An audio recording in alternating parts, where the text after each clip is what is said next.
ಪ್ರಾರ್ಥನೆಯನ್ನು ಮಾಡಿದಂತಹ ಭಾಗವತರಿಗೆ ಹಾಗೂ ಹಿಮ್ಮೇಳದಲ್ಲಿ ಸಹಕರಿಸಿದಂತಹ ಕಲಾವಿದರಿಗೆ ವಂದನೆಗಳು. ಇಂದಿನ ಈ ತರಗತಿ ಇರುವಂಥದ್ದು ಈಗಾಗಲೇ ನಿಮಗೆ ತಿಳಿಸಿದ ಹಾಗೆ ತೆಂಕುತಿಟ್ಟು ಯಕ್ಷಮಾರ್ಗ. ಇದರಲ್ಲಿ ನಾವು ಗಮನಿಸಬೇಕಾಗಿರುವಂಥದ್ದು 3 ಅಂಶಗಳನ್ನು ಈ ಹೆಡ್ಡಿಂಗೇ ಹೇಳುವ ಹಾಗೆ ತೆಂಕುತಿಟ್ಟು ಯಕ್ಷ ಮಾರ್ಗ. ತೆಂಕುತಿಟ್ಟು ನಿಮಗೆ ಈಗಾಗಲೇ ತಿಳಿದ ಹಾಗೆ ಯಕ್ಷಗಾನದ ಒಂದು ಪ್ರಕಾರ. ನಾವು ಯಕ್ಷಗಾನದ ವಿವಿಧ ಪ್ರಕಾರಗಳನ್ನು ನೋಡ್ತೇವೆ. ತೆಂಕುತಿಟ್ಟು ಯಕ್ಷಗಾನ, ಬಡಗುತಿಟ್ಟು ಯಕ್ಷಗಾನ, ಬಡಗು, ಘಟ್ಟದ ಕೋರೆ, ಶ್ರೀಕೃಷ್ಣ ಪಾರಿಜಾತ, ಹೀಗೆ ತುಂಬ ವಿಭಾಗಗಳಲ್ಲಿ ನಾವು ಯಕ್ಷಗಾನವನ್ನು ನೋಡ್ತಾ ಹೋಗ್ತೇವೆ. ಅದರಲ್ಲಿ ಈಗ ನಾವು ನೋಡ್ತಾ ಇರುವಂಥದ್ದು ಯಾವುದನ್ನು ಅಂತ ಹೇಳಿದರೆ ತೆಂಕುತಿಟ್ಟಿಗೆ ಸಂಬಂಧಪಟ್ಟಿರುವಂಥದ್ದು. ತೆಂಕುತಿಟ್ಟು ಯಕ್ಷ ಅಂತ ಹೇಳಿದ್ರೆ ಯಕ್ಷಗಾನ. ಮಾರ್ಗ ಅಂದರೆ ಏನು, ಅದು ನಾವು ಮೊದಲಾಗಿ ಅರ್ಥ ಮಾಡಿಕೊಳ್ಳಬೇಕು. ಮಾರ್ಗ ಮತ್ತು ದೇಸಿ, ಮಾರ್ಗ ಮತ್ತು ದೇಸಿ ಈ ಎರಡು ಪದಗಳು ಬೇರೆ ಬೇರೆ ಆಗಿರುವಂಥದ್ದು. ದೇಸಿ ಅಂತ ಹೇಳಿದರೆ ಅದು ಜಾನಪದ, ಅದನ್ನು ಜನಪದ ಅಂತ ಕರಿತೇವೆ ನಾವು. ದೇಸಿ ಎನ್ನುವಂಥದ್ದು ಜನಪದ, ಮಾರ್ಗ ಎನ್ನುವಂಥದ್ದು ಶಾಸ್ತ್ರೀಯ.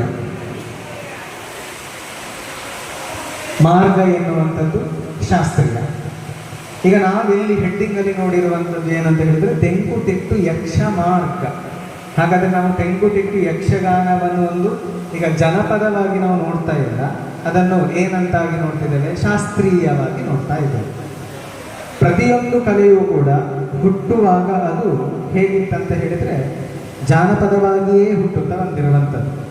ದಿನ ಹೋದ ಹಾಗೆ ಕಾಲಾನುಕ್ರಮ ಸರಿದಂತೆ ಏನಾಯ್ತಂತ ಹೇಳಿದರೆ ಪ್ರತಿಯೊಂದು ಕಲೆಯು ಅದರ ಒಳಗಡೆ ಬೇರೆ ಬೇರೆ ರೀತಿಯಾದಂತಹ ಆವಿಷ್ಕಾರವನ್ನು ಮಾಡ್ತಾ ಅದು ಮಾರ್ಗೀಯ ಪರಂಪರೆಗೆ, ಅಂದರೆ ಶಾಸ್ತ್ರೀಯ ಕಲೆಯಾಗಿ ಕನ್ವರ್ಟ್ ಆಗ್ತಾ ಹೋಗ್ತದೆ. ಒಂದು ಜನಪದ ಕಲೆ ಶಾಸ್ತ್ರೀಯ ಕಲೆಯಾಗಿ ಅದು ಏನು ಚೇಂಜ್ ಆಗ್ತಾ ಹೋಗುವಂತಹ ಪ್ರಕ್ರಿಯೆ ಏನಿದೆ ಅದು ತುಂಬ ವಿಸ್ತಾರವಾದಂತಹ ಪ್ರಕ್ರಿಯೆ. ಅದರಲ್ಲಿ ಯಕ್ಷಗಾನವೂ ಕೂಡ ಯಾವಾಗ ಪ್ರಾರಂಭವಾಯಿತೋ ಗೊತ್ತಿಲ್ಲ, ಪ್ರಾರಂಭವಾದಂತಹ ಕಾಲದಲ್ಲಿ ಅದು ದೇಸಿಯ ಅಂಶಗಳನ್ನು ಒಳಗೊಂಡೇ ಹುಟ್ಟಿರುವಂಥದ್ದು. ಆನಂತರ ಬೇರೆ ಬೇರೆ ಕಲಾವಿದರ ಕೊಡುಗೆಯಿಂದಾಗಿ ಏನಾಯ್ತಂತ ಹೇಳಿದರೆ ಅದು ಮಾರ್ಗೀಯ ಕಡೆಗೆ ತನ್ನ ವಿಸ್ತಾರವನ್ನು ಬೆಳೆಸ್ತಾ ಹೋಯಿತು, ಅದು ಶಾಸ್ತ್ರೀಯ ಕಲೆಯಾಗ್ತಾ ಹೋಯಿತು. ಈಗ ನಾವು ಭಾರತದಲ್ಲಿ ಒಟ್ಟಿಗೆ 8 ಶಾಸ್ತ್ರೀಯ ಕಲೆಗಳಂತ ಹೇಳಿ ಹೆಸರಿಸ್ತಾ ಹೋಗ್ತೇವೆ. ಭರತನಾಟ್ಯ, ಕೂಚುಪುಡಿ, ಮೋಹಿನಿಯಟ್ಟಂ, ಕಥಕ್ಕಳಿ, ಒಡಿಸ್ಸಿ, ಕಥಕ್, ಸತ್ರಿಯ, ಮಣಿಪುರಿ, ಹೀಗೆ 8 ಶಾಸ್ತ್ರೀಯ ಕಲೆಗಳನ್ನು ನಾವು ಡಿಸ್ಕ್ರೈಬ್ ಮಾಡ್ತಾ ಹೋಗ್ತೇವೆ. ಆ ಶಾಸ್ತ್ರೀಯ ಕಲೆ ಅಂತ ಅನಿಸಿಕೊಳ್ಬೇಕಾದ್ರೆ ಒಂದು ಕಲೆ ಅದರಲ್ಲಿ ಕೆಲವೊಂದು ಅಂಶಗಳಿರಬೇಕಾಗ್ತದೆ. ಆ ಅಂಶಗಳನ್ನು ನಮ್ಮ ಯಕ್ಷಗಾನ ಕಲೆ ಕೂಡ ಹೊಂದಿಕೊಂಡಿದೆ ಅಂತ ಹೇಳಲಿಕ್ಕೆ ನಾನು ಇಷ್ಟಪಡ್ತೇನೆ. ಅದಕ್ಕಾಗಿ ನಾನು ಯಕ್ಷಗಾನವನ್ನು ಏನು ಹೇಳುವುದಂತ ಹೇಳಿದರೆ ದೇಸೀಯತೆಯನ್ನು ಒಳಗೊಂಡಂತಹ ಒಂದು ಶಾಸ್ತ್ರೀಯ ಕಲೆ. ಯಾವುದು? ನಮ್ಮ ಯಕ್ಷಗಾನ. ದೇಸೀಯತೆಯನ್ನು ಒಳಗೊಂಡಂತಹ ಕಲೆ ಅದು ನಮ್ಮ ಯಕ್ಷಗಾನ ಆಗಿತ್ತು. ಈಗ ದೇಸೀಯತೆಯನ್ನು ಒಳಗೊಂಡ ಶಾಸ್ತ್ರೀಯ ಕಲೆ ಯಾವುದದು? ನಮ್ಮ ಯಕ್ಷಗಾನ. ಈಗ ನಿಮಗೆ ಹೆಡ್ಡಿಂಗ್ ಏನಂತ ಹೇಳಿ ಅರ್ಥ ಆಗಿರುವುದು ಅಂತ ಭಾವಿಸ್ತೇನೆ ನಾನು. ತೆಂಕುತಿಟ್ಟು ಯಕ್ಷ ಮಾರ್ಗ, ಅದನ್ನು ಶಾಸ್ತ್ರೀಯವಾಗಿ ನಾವು ಅಧ್ಯಯನ ಮಾಡ್ತಾ ಹೋಗುವಂಥದ್ದು. ಒಂದು ಕಲೆ ಅಂತ ಅನಿಸಿಕೊಳ್ಬೇಕಾದ್ರೆ ಅದರಲ್ಲಿ 4 ಅಂಶಗಳು ಇರಬೇಕಾಗುತ್ತೆ. ಆಂಗಿಕ, ವಾಚಿಕ, ಆಹಾರ್ಯ, ಸಾತ್ವಿಕ. ಈ 4 ಅಂಶಗಳು ಇರಬೇಕು ಅಂತ ಭರತ ತನ್ನ ನಾಟ್ಯಶಾಸ್ತ್ರದಲ್ಲಿ ತಿಳಿಸ್ತಾ ಹೋಗಿದ್ದಾನೆ. ಒಬ್ಬ ಭರತ ಮುನಿ ಅಂತಿದ್ದ, ಅವನು ನಾಟ್ಯಶಾಸ್ತ್ರ ಎಂಬ ಉದ್ಗ್ರಂಥವನ್ನು ಬರೆದಿದ್ದಾನೆ. ಆ ನಾಟ್ಯಶಾಸ್ತ್ರವನ್ನು ಆಧಾರವಾಗಿರಿಸಿಯೇ ನಮ್ಮ ಪ್ರಪಂಚದಲ್ಲಿ ಯಾವುದೆಲ್ಲ ಕಲೆ ಉಂಟು ಆ ಎಲ್ಲ ಕಲೆಯ ಅಂಶಗಳು ಆ ನಾಟ್ಯಶಾಸ್ತ್ರದಲ್ಲಿ ಇರುವುದನ್ನು ನಾವು ಗಮನಿಸ್ತಾ ಹೋಗಬಹುದು. ಅತಿ ಹೆಚ್ಚು ನಾಟ್ಯಶಾಸ್ತ್ರದ ಅಂಶಗಳನ್ನು ಹೊಂದಿರುವಂತಹ ಕಲೆ ಯಾವುದಂತ ಹೇಳಿದರೆ ಅದು ಯಕ್ಷಗಾನ. ಆದರೆ ಈ ವಿಷಯ ಯಕ್ಷಗಾನ ಕಲಾವಿದರಿಗೆ ತುಂಬ ಮಂದಿಗೆ ಗೊತ್ತಿಲ್ಲ. ಆದರೆ ಯಕ್ಷಗಾನದ ಎಲ್ಲ ನಾಟ್ಯ ಧರ್ಮೀಯ ಅಂಶಗಳನ್ನು ಹೊಂದಿರುವಂತಹ ಒಂದು ಪ್ರಬುದ್ಧ ಕಲೆ ಯಾವುದಂತ ಹೇಳಿದರೆ ಅದು ಯಕ್ಷಗಾನ ಕಲೆ. ಆಂಗಿಕ ಅಂತ ಹೇಳಿದರೆ ನಮ್ಮ ನಾಟ್ಯಕ್ಕೆ, ನೃತ್ಯಕ್ಕೆ ಸಂಬಂಧಪಟ್ಟಂತಹ ಅಭಿನಯಗಳಿರ್ಬೋದು. ಈ ಅಂಶಗಳ ಬಗ್ಗೆ ನಾವೀಗ ಬೆಳಕು ಚೆಲ್ಲಲಿಕ್ಕೆ ಇರುವಂಥದ್ದು ಆಂಗಿಕ. ಅದರಲ್ಲಿ ನೀವು ಕಾಲಿನ ಚಲನೆ ಇರ್ಬೋದು, ಕೈಯ ಚಲನೆ ಇರ್ಬೋದು, ಮುಖದ ಚಲನೆ ಇರ್ಬೋದು. ಈ ಎಲ್ಲ ವಿಭಾಗಗಳು ಯಾವ ವಿಭಾಗಕ್ಕೆ ಬರ್ತದೆ ಅಂತ ಹೇಳಿದರೆ ಆಂಗಿಕ ವಿಭಾಗಕ್ಕೆ ಬರುವಂಥದ್ದು. ಆ ಆಂಗಿಕ ವಿಭಾಗದಲ್ಲಿ ಈಗ ನಾವು ನೋಡುವಂಥದ್ದು ತೆಂಕುತಿಟ್ಟು ಯಕ್ಷಗಾನದ ಬೇಸಿಕ್ ಪ್ರಾಥಮಿಕ ಹೆಜ್ಜೆಗಳನ್ನು ನೋಡ್ತಾ ಹೋಗುವಂಥದ್ದು. ಈಗ ನಾವು ನಿಜವಾಗಿಯೂ ನಿಮ್ಮ ಭಾಷೆಯಲ್ಲಿ ಹೇಳಬೇಕಂತ ಹೇಳಿದರೆ ಯಕ್ಷಗಾನದ ABCD ಕಲೀಲಿಕ್ಕೆ ಬಂದದ್ದು. ಯಕ್ಷಗಾನದ ABCD ಕಲೀಲಿಕ್ಕೆ ಅ ಆ ಇ ಈ ಕಲೀಲಿಕ್ಕೆ ಬಂದದ್ದು. ಈಗಾಗಲೇ ನೀವು ಕಲ್ತಿದ್ದೀರಿ, ಕಲೀಲಿಲ್ಲ ಅಂತ ಹೇಳ್ತಿಲ್ಲ. ಆದರೆ ಕಲ್ತದ್ದು ಏನು ಅಂತ ಹೇಳಿ ಶಾಸ್ತ್ರೀಯವಾಗಿ ಅರ್ಥಪಾಡಿಸುವಂತಹ ಪ್ರಯತ್ನವನ್ನು ನಾವೀಗ ಮಾಡ್ತಾ ಇದ್ದೇವೆ.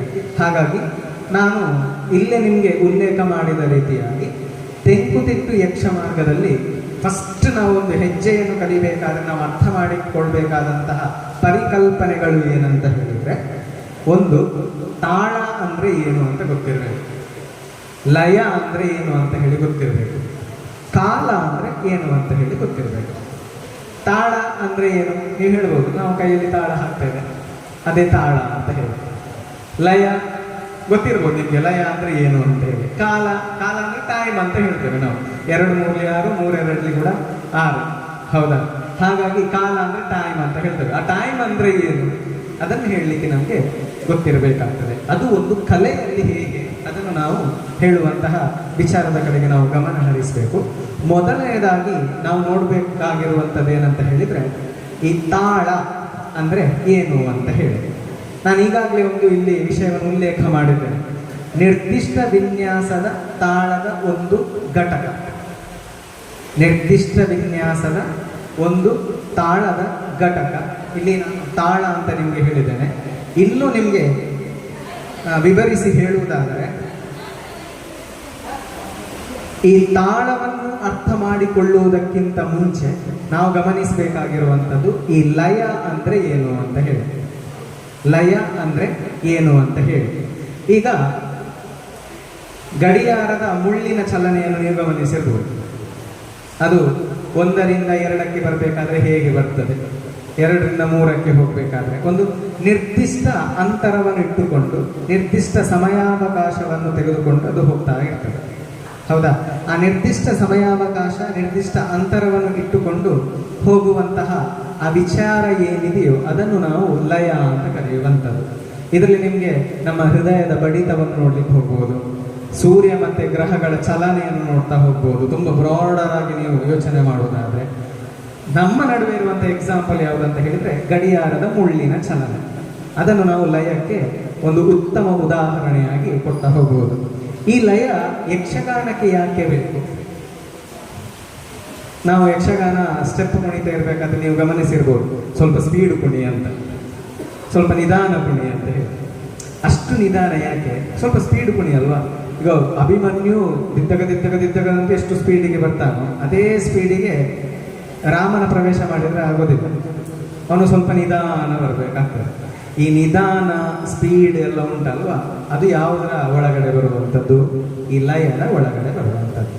ಲಯವನ್ನು ಒಟ್ಟು ನಾವು 3 ವಿಭಾಗದಲ್ಲಿ ಏನು ವಿಭಜಿಸ್ತೇವೆ. ಒಂದು ನಿಧಾನಲಯ,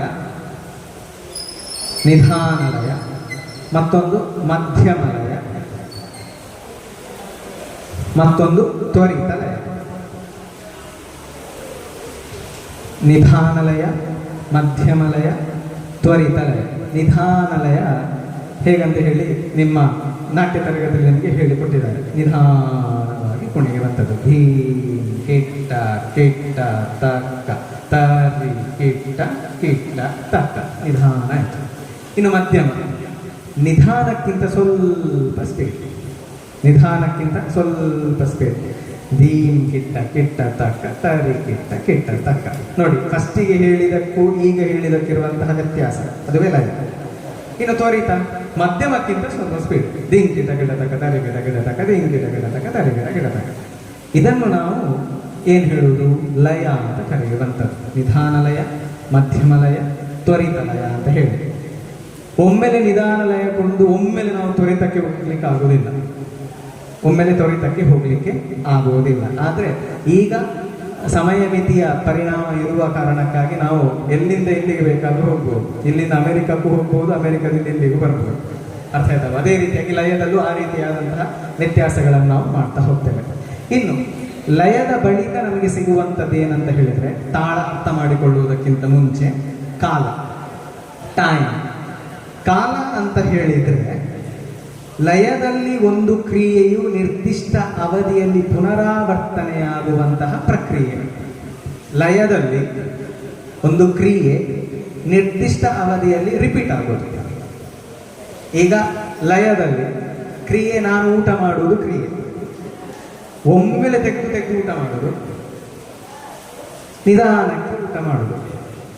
ಲಯದಲ್ಲಿ ಒಂದು ಕ್ರಿಯೆ ರಿಪೀಟ್ ಆಗುವಂತಹ, ಪುನರಾವರ್ತನೆಯಾಗುವಂತಹ ಪ್ರಕ್ರಿಯೆಯನ್ನು ನಾವು ಏನಂತ ಕರೆಯುವುದು? ಕಾಲ ಅಂತ ಕರೆಯುವಂಥದ್ದು. ಅರ್ಥ ಆಯ್ತಲ್ವಾ? ಈಗ ನಾವು ನಡಿಬೇಕಾದ್ರೆ ನಿಧಾನ ನಡ್ತೀವಿ. ಒಂದು ಲಯದಲ್ಲಿ ಉಂಟು. ಕ್ರಿಯೆ ಏನು? ನಡೆಯುವುದು. ಲಯ ನಿಧಾನದಲ್ಲಿ ಹೋದದ್ದು. ಸ್ವಲ್ಪ ಸ್ಪೀಡಾಗಿ ನಡ್ತೀವಿ. ಲಯ ಏನು? ಮಧ್ಯಮದಲ್ಲಿ ಉಂಟು.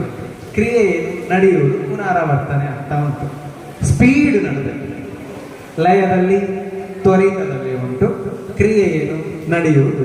ಕ್ರಿಯೆ ಕೆಲಸ ಪುನರಾವರ್ತನೆ ಆಗ್ತಾ ಉಂಟು. ಆ ಪ್ರಕ್ರಿಯೆಯನ್ನು ಏನಂತ ಕರೆಯುವುದು? ನಾವು ಕಾಲ ಅಂತ ಕರೆಯುವಂಥದ್ದು. ಯಕ್ಷಗಾನದಲ್ಲಿ ಕಾಲ ಪ್ರಭೇದವನ್ನು ನಾವು 4 ವಿಭಾಗವಾಗಿ ನೋಡ್ತೇವೆ. ಏನಂತ ಹೇಳಿದ್ರೆ, ಒಂದು ಒಂದನೇ ಕಾಲ, ಎರಡನೇ ಕಾಲ,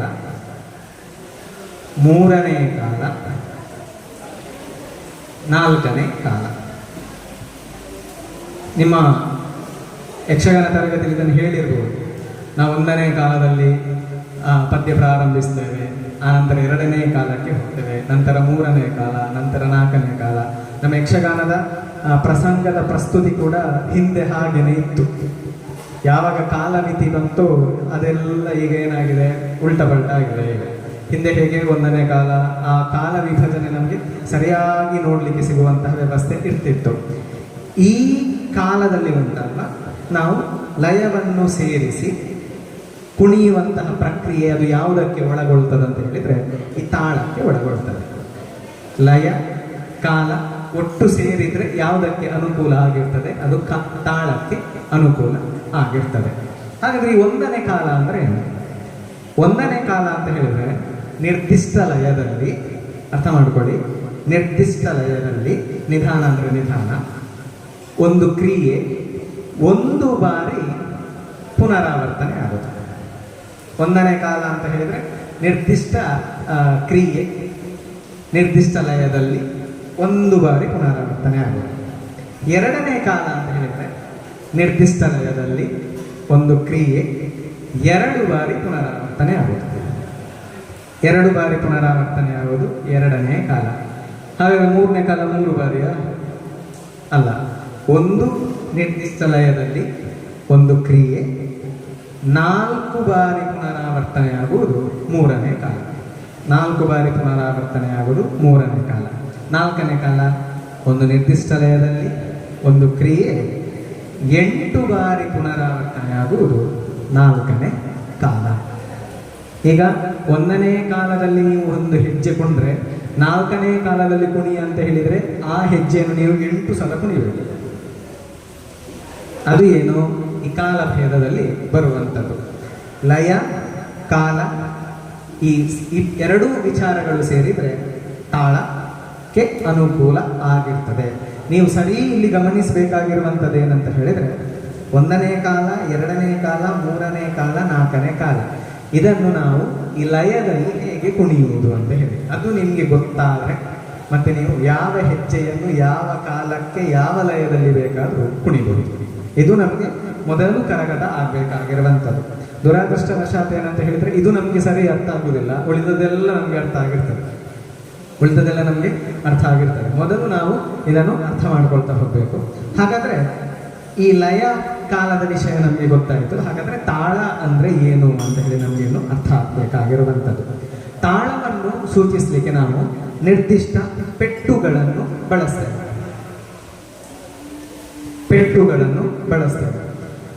ಯಕ್ಷಗಾನ ಪರಂಪರೆಯಲ್ಲಿ ಪೆಟ್ಟುಗಳನ್ನು ಉಲ್ಲೇಖ ಮಾಡುವಲ್ಲಿ ತುಂಬಾ ಕಾನ್ಸೆಪ್ಟ್ಗಳನ್ನು ಹೇಳಿದ್ದಾರೆ. ನಮಗೆ ಅನುಕೂಲ ಆಗುವ ಹಾಗೆ ನಾವು ಮಾಡ್ಕೊಂಡಿರುವಂಥದ್ದು ಏನಂತ ಹೇಳಿದ್ರೆ, ಈ ಪೆಟ್ಟುಗಳಲ್ಲಿ ಒಂದು ಘಾತ ಪೆಟ್ಟು. ನಿಮಗೆ ಗೊತ್ತಿದೆ ಘಾತ ಪೆಟ್ಟು ಅಂತ ಹೇಳಿದ್ರೆ ಗಟ್ಟಿಯಾಗಿ ಬಡಿಯುವ ಪೆಟ್ಟು, ಘಾತ ಪೆಟ್ಟು. ಎರಡನೇದ್ದು, ಇದನ್ನು ಮೌನ ಅಥವಾ ಹುಸಿ ಅಂತ ಕರೀತೇವೆ. ಸುಳ್ಳು. ಅಲ್ಲಿ ಪೆಟ್ಟುಂಟು, ಆದರೆ ಅದಕ್ಕೆ ಲೆಕ್ಕಾಚಾರ ಉಂಟು, ಆದರೆ ನಾವು ಅದನ್ನು ತೋರಿಸುವುದಿಲ್ಲ. ಅದನ್ನು ಮೌನ ಹುಸಿ ಅಂತ ಕರೀತೇವೆ ನಾವು. ಅದನ್ನು ನಾವು ಇಂಡಿಕೇಶನ್ ಹೇಗೆ ಮಾಡುವುದಂತ ಹೇಳಿದ್ರೆ 0 ಹಾಕಿ ತೋರಿಸುವಂಥದ್ದು. ಘಾತಪೆಟ್ಟು ಒಂದು ದೊಡ್ಡ ಗೆರೆ, ಈ 0 ಎನ್ನುವಂಥದ್ದು ಮೌನ ಅಥವಾ ಹುಸಿ ಪೆಟ್ಟು. ಇನ್ನೊಂದು ಚುಕ್ಕಿ, ಇದು ಉಪಘಾತ ಪೆಟ್ಟು. ಉಪಘಾತ ಪೆಟ್ಟು ನೋಡಿ, ಘಾತ ಅಂದ್ರೆ ದೊಡ್ಡ ಪೆಟ್ಟ, ಇದು ಉಪಘಾತ ಪೆಟ್ಟು ಅಂತ ಹೇಳಿದ್ರೆ ದೊಡ್ಡ ಪೆಟ್ಟಿಗಿಂತ ಸ್ವಲ್ಪ ಚಿಕ್ಕ ಪೆಟ್ಟು. ದೊಡ್ಡ ಪೆಟ್ಟಿಗಿಂತ ಸ್ವಲ್ಪ ಚಿಕ್ಕ ಪೆಟ್ಟನ್ನು ನಾವು ಉಪಘಾತ ಪೆಟ್ಟು ಅಂತ ಕರೆಯುವಂಥದ್ದು. ಹಾಗಾದ್ರೆ ಈ ಪೆಟ್ಟುಗಳನ್ನು ನಾವು ತೋರಿಸುವುದು ಹೇಗೆ ಅಂತ ಹೇಳಿ, ಘಾತಪೆಟ್ಟು ಜೋರಾಗಿ ಬಡಿಯುವಂಥದ್ದು, ಘಾತಪೆಟ್ಟು ಜೋರಾಗಿ ಬಡಿಯುವಂಥದ್ದು. ಉಪಘಾತಪೆಟ್ಟು ಘಾತಪೆಟ್ಟಿಗಿಂತ ಸ್ವಲ್ಪ ಕಡಿಮೆ ಪ್ರಮಾಣದಲ್ಲಿ ಬಡಿಯುವಂಥದ್ದು. ಈ ಘಾತಪೆಟ್ಟು ಮತ್ತೆ ಉಪಘಾತ ಪೆಟ್ಟಿನ ನಡುವೆ ಬರ್ತದಲ್ಲ ಒಂದು ಸರ್ಟೆನ್ ಟೈಮ್, ಅದು ಏನಂತ ಹೇಳಿದ್ರೆ ಅದು ಮೌನ ಅಥವಾ ಹುಸಿ. ಅದರ ಲೆಕ್ಕಾಚಾರ ಉಂಟು ಅದಕ್ಕೆ, ಅದನ್ನು ನಾವು ಮೌನ ಅಥವಾ ಹುಸಿ ಅಂತ ಕರೆಯುವಂಥದ್ದು. ಇದನ್ನು ನಾವು ಪೆಟ್ಟುಗಳ ಆಧಾರದಲ್ಲಿ ನೋಡ್ತಾ ಹೋಗುವಂಥದ್ದು. ಅದು ಈ ತಾಳದ ವಿಭಾಗಕ್ಕೆ ಬರ್ತದೆ. ಇದಿಷ್ಟು ನಿಮಗೆ ಇವತ್ತಿನ ವಿಷಯವನ್ನು ಅರ್ಥ ಮಾಡಿಕೊಳ್ಳಿಕ್ಕೆ ಬೇಕಾಗಿರುವಂತಹ ವಿಷಯಗಳು. ಈಗ ನಾವು ಒಂದೊಂದೇ ವಿಷಯವನ್ನು ತಿಳಿತಾ ಹೋಗುವ. ಅದು ಯಾವುದಕ್ಕೆ ಸಂಬಂಧಪಟ್ಟದಂತ ಹೇಳಿದ್ರೆ ಅದು ಕಾಲಕ್ಕೆ ಸಂಬಂಧಪಟ್ಟಿರುವಂಥದ್ದು. ಕಾಲದ ಬಗ್ಗೆ ತಿಳ್ಕೊಂಡಾಯಿತು. ಈಗ ನಾವು ಕುಣಿತದ ಬಗ್ಗೆ ತಿಳ್ಕೊಳ್ಬೇಕು. ಈ ಲಯ ಕಾಲಕ್ಕೆ ಸಂಬಂಧಪಟ್ಟಂತಹ ಕುಣಿತವನ್ನು ನಾವು ಹೇಗೆ ಮಾಡುವುದು ಅಂತ ಹೇಳಿ ಅದನ್ನು ವಿಭಜಿಸುವಂತಹ ಮಾನದಂಡಕ್ಕೆ ನಾವು ಹೆಜ್ಜೆ, ಪಾದಘಾತ, ಹೆಜ್ಜೆ ಪಾದಘಾತ ಈ ಎರಡು ವಿಚಾರವಾಗಿ ನಾವು ತಿಳಿಸುವುದರ ಒಟ್ಟಿಗೆ ನಿಲುವುಗಳು, ಇವುಗಳ ಬಗ್ಗೆ ಅರ್ಥ ಮಾಡಿಕೊಳ್ತಾ ಹೋಗ್ಬೇಕು. ಹೆಜ್ಜೆ, ಪಾದಘಾತ, ನಿಲುವುಗಳು. ಈ ಹೆಜ್ಜೆ ಎನ್ನುವಂಥದ್ದು ವಿವಿಧ ಪಾದಘಾತ ನಿಲುವುಗಳ ಕ್ರೋಢೀಕರಣ ರೂಪ. ಪಾದಘಾತ ನಿಲುವುಗಳನ್ನು ಒಟ್ಟಿಗೆ ಸೇರಿಸಿದ್ರೆ ಏನಾಗ್ತದೆ ಅಂತ ಹೇಳಿದ್ರೆ ಅದೊಂದು ಹೆಜ್ಜೆ ಅಂತ ಅನಿಸ್ತದೆ. ಈ ಹೆಜ್ಜೆಗೆ ತಾಳ ಕೂಡ ಬೇರೆ ಸೇರಬೇಕು. ತಾಳ, ಲಯ ಎಲ್ಲ ನಾನು ಈಗಾಗಲೇ ಎಂತೆಲ್ಲ ಹೇಳಿದ್ರೆ ಅದೆಲ್ಲ ಸೇರಿದ್ರೆ ಅದು ಹೆಜ್ಜೆ ಅಂತ ಅನಿಸ್ತಾ ಹೋಗ್ತದೆ. ಪಾದಘಾತ, ನಿಲುವುಗಳು. ಈ ಪಾದಘಾತ ಮತ್ತೆ ನಿಲುವುಗಳು ಅಂದ್ರೆ ಏನು ಅದನ್ನು ನಾವೀಗ ನೋಡ್ತಾ ಹೋಗ್ಬೇಕು. ಈ ಪಾದಘಾತದ ಮುಂಚೆಯೂ ನಾವು ನೋಡ್ಬೇಕಾಗಿರುವಂಥದ್ದು ಏನಂತ ಹೇಳಿದ್ರೆ ಫಸ್ಟ್ ನಿಲುವುಗಳು. ನಿಮ್ಗೆ ನಿಮ್ಮ ಯಕ್ಷಗಾನ ತರಗತಿಯಲ್ಲಿ ಅರೆಮಂಡಿ ಎಂಬ ಕಾನ್ಸೆಪ್ಟ್ ಅನ್ನು ಯೂಸ್ ಮಾಡಿರ್ಬೋದು. ಅರೆಮಂಡಿ ಅಥವಾ ಮಂಡಲ ಸ್ಥಿತಿ ಅಂತ ಹೇಳಿ, ಮಂಡಲ ಸ್ಥಿತಿಯಲ್ಲಿ ಹೋಗಿ ಕುಣಿಲಿಕ್ಕೆ ಶುರು ಮಾಡಿ ಅಂತ ಹೇಳಿ. ಈ ಮಂಡಲ ಸ್ಥಿತಿ ಅಂದ್ರೆ ಏನು ಅದನ್ನು ನಾವೀಗ ಶಾಸ್ತ್ರೀಯವಾಗಿ ನೋಡ್ತೀವಿ. ಈ ಮಂಡಲ ಸ್ಥಿತಿಗೆ ಹೋಗ್ಬೇಕಾದ್ರೆ ನಿಲುವುಗಳಲ್ಲಿ ಒಟ್ಟಿಗೆ 5 ಸ್ಟೆಪ್ ಇದೆ, 5 ಹಂತಗಳಿದೆ. ಈ 5 ಹಂತಗಳು ಯಾವುದಂತ ಹೇಳಿದ್ರೆ ಮೊದಲು ಸಮಸ್ಥಿತಿ. ಸಮಸ್ಥಿತಿ, ಈ ಸಮಸ್ಥಿತಿ ಅಂದ್ರೆ ಏನು ಹೇಳ್ತಾರೆ. ಎರಡನೆಯದು ವಿಸ್ತೃತ ಪಾದಸ್ಥಿತಿ. ವಿಸ್ತೃತ ಪಾದಸ್ಥಿತಿ. ಮೂರನೇದು ಸಮಾನಾಂತರ ಪಾದಸ್ಥಿತಿ. ಸಮಾನಾಂತರ ಪಾದ ಸ್ಥಿತಿ. ನಾಲ್ಕನೇದು ವಿಸ್ತೃತ ಅಂತರ ಪಾದ ಸ್ಥಿತಿ. ಐದನೇದು ಅರೆಮಂಡಿ ಸ್ಥಿತಿ. ಈ ಅರೆಮಂಡಿಯಿಂದ ಮುಂದುವರಿದದ್ದು ಮಂಡಲ ಸ್ಥಿತಿ.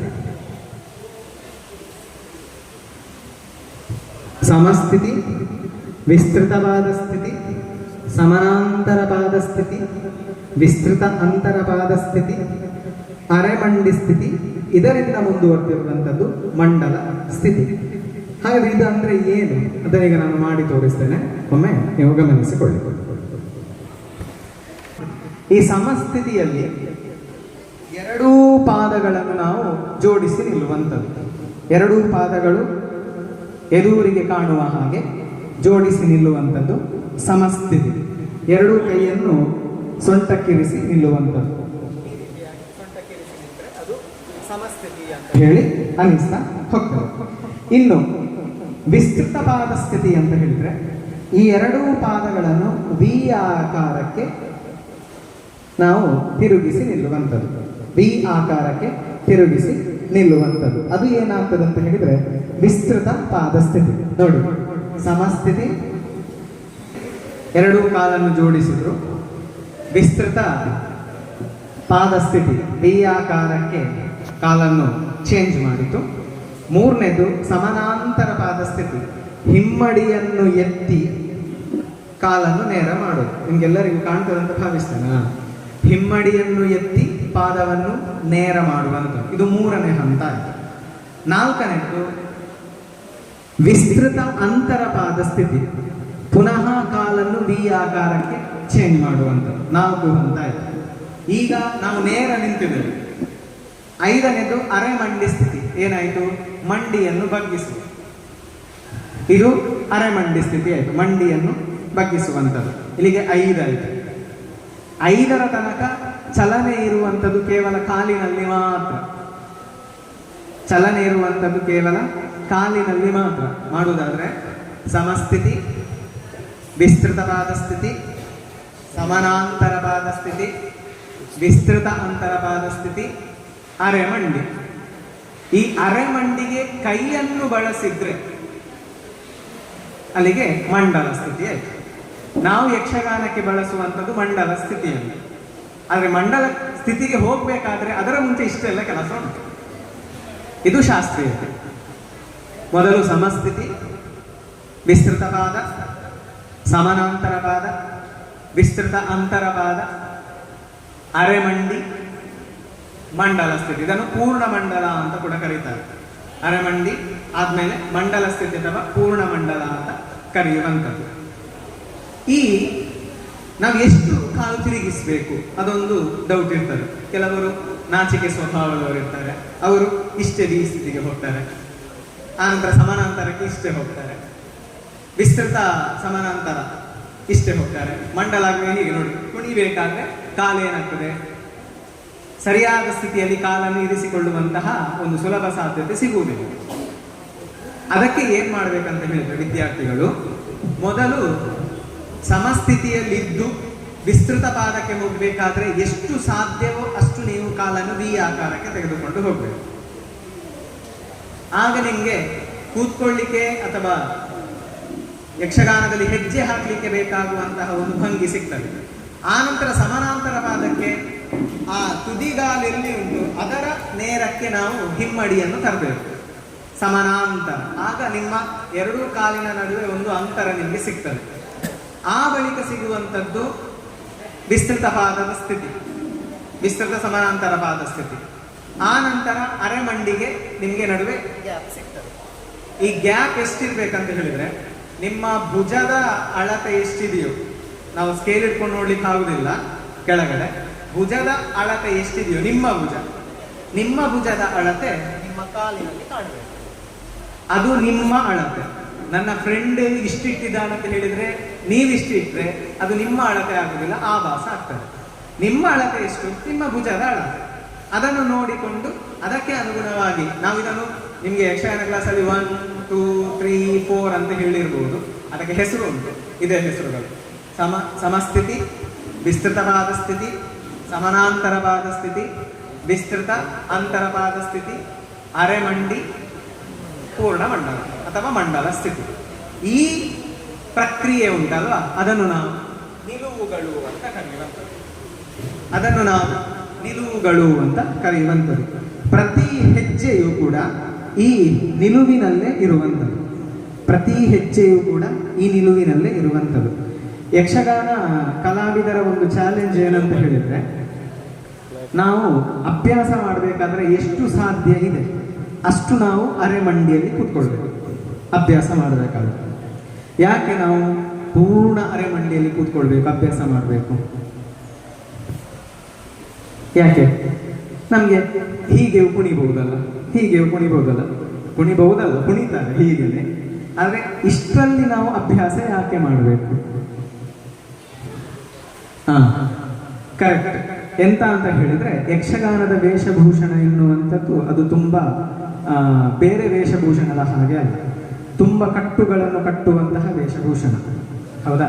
ನೀವು ಅಭ್ಯಾಸದಲ್ಲಿ ಇಷ್ಟು ಕೊಂಡ್ರೆ ವೇಷಭೂಷಣವನ್ನು ಕಟ್ಟಿದಾದ ಮೇಲೆ ನಿಮ್ಮ ಈ ಅರೆಮಂಡಿ ಇಷ್ಟಕ್ಕೆ ಬರ್ತದೆ. ಅದೇ ನೀವು ಕುಣಿಬೇಕಾದ್ರೆ ಇಷ್ಟಕ್ಕೆ ಕೊಂಡ್ರೆ ವೇಷ ಕಟ್ಟಿದ ಮೇಲೆ ಹೀಗೆ ಕುಣಿತೀರಿ. ವ್ಯತ್ಯಾಸ ಅರ್ಥ ಆಯ್ತು ಅಂತ ಹೇಳಿ ಭಾವಿಸ್ತೇನೆ. ಇಷ್ಟು ಅಭ್ಯಾಸಕ್ಕಿದ್ರೆ ವೇಷಭೂಷಣ ಕಟ್ಟಿದಾಗ ಇಷ್ಟ ಆಗ್ತದೆ, ಅಭ್ಯಾಸದಲ್ಲಿ ಇಷ್ಟಿದ್ರೆ ವೇಷಭೂಷಣ ಕಟ್ಟಿದ ಮೇಲೆ ಇಷ್ಟ ಆಗ್ತದೆ. ಆಗ ನಿಮ್ಮ ಕುಣಿತದಲ್ಲಿ ಈ ನಿಲುವು ಕಾಣುವುದಿಲ್ಲ. ಈ ಸಮಸ್ಥಿತಿ, ವಿಸ್ತೃತ ಪಾದಸ್ಥಿತಿ, ಇದು ಯಾವುದನ್ನು ನೀವು ತೋರಿಸ್ಲಿಕ್ಕೆ ಆಗೋದಿಲ್ಲ. ವೇಷ ಚಂದ ಕಾಣಬೇಕಾ, ಅರೆಮಂಡಿಯಲ್ಲಿ ಕೊಂಡ್ರೆ ಅದು ಚಂದ ಕಾಣುವಂಥದ್ದು. ಇದು ನಿಲುವಿನಲ್ಲಿ ನೀವು ಅರ್ಥ ಮಾಡ್ಕೊಳ್ತಾ ಹೋಗ್ಬೇಕು. ಇನ್ನು ನೋಡ್ಬೇಕಾಗಿರುವಂಥದ್ದು ಪಾದಘಾತ. ಪಾದಘಾತ, ಪಾದಘಾತದಲ್ಲಿ ಒಟ್ಟಿಗೆ 5 ಪಾದಘಾತಗಳಿವೆ. ಒಟ್ಟಿಗೆ 5 ಪಾದಘಾತಗಳಿವೆ. ಅದೆಲ್ಲ ಯಾವುದಂತ ಹೇಳಿದ್ರೆ, ತಟ್ಟಿತ 5 ಪಾದಘಾತಗಳು, ತಟ್ಟಿತ, ಕುತ್ತಿತ, ಘಟ್ಟಿತ, ಜಾರಿತ, ಸೂಚಿತ.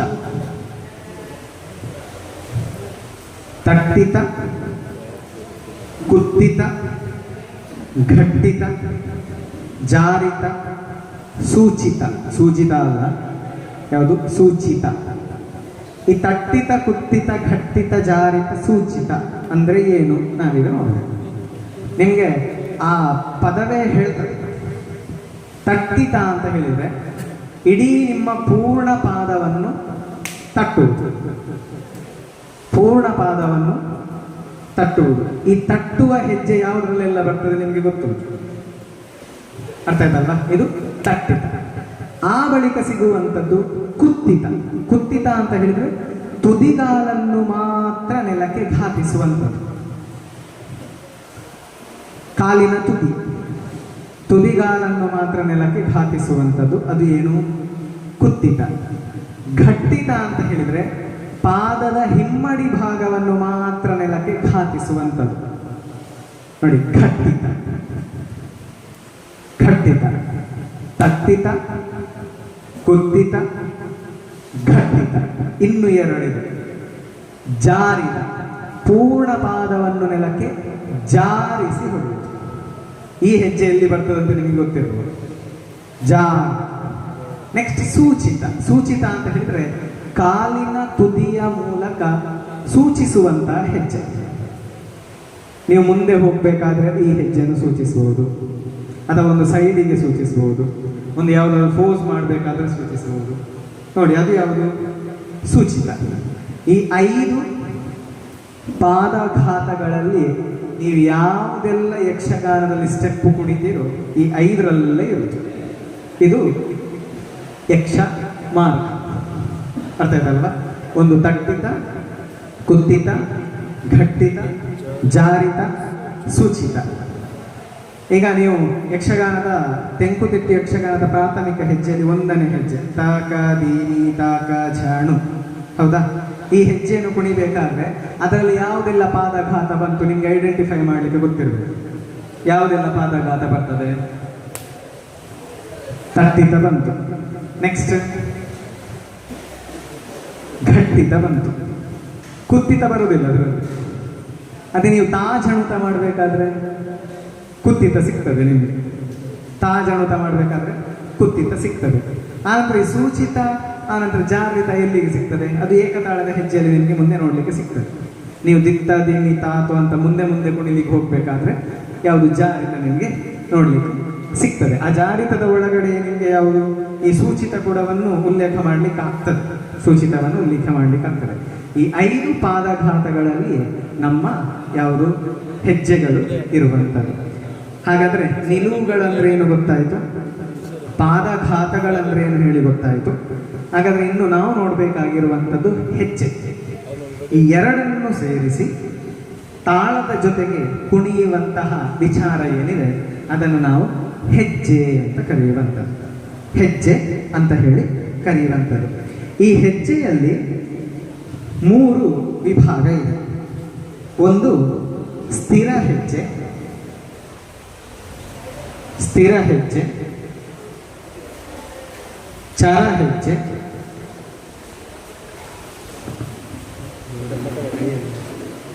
ತಿರುಸು ಹೆಜ್ಜೆ. ಸ್ಥಿರ ಹೆಜ್ಜೆ, ಚರ ಹೆಜ್ಜೆ, ತಿರುಸು ಹೆಜ್ಜೆ. ಸ್ಥಿರ ಹೆಜ್ಜೆ ಅಂದ್ರೆ ಏನು? ನಿಂತಲ್ಲೇ ಕುಣಿಯುವುದು. ನಿಂತಲ್ಲೇ ನೀವು ಯಾವುದೆಲ್ಲ ಹೆಜ್ಜೆ ಕುಣಿತೀರೋ ಅದನ್ನು ನಾವು ಸ್ಥಿರ ಹೆಜ್ಜೆ ಅಂತ ಕರೆಯುವಂಥದ್ದು. ಚರ ಅಂದ್ರೆ ಏನು? ಚಲಿಸುವಂಥದ್ದು.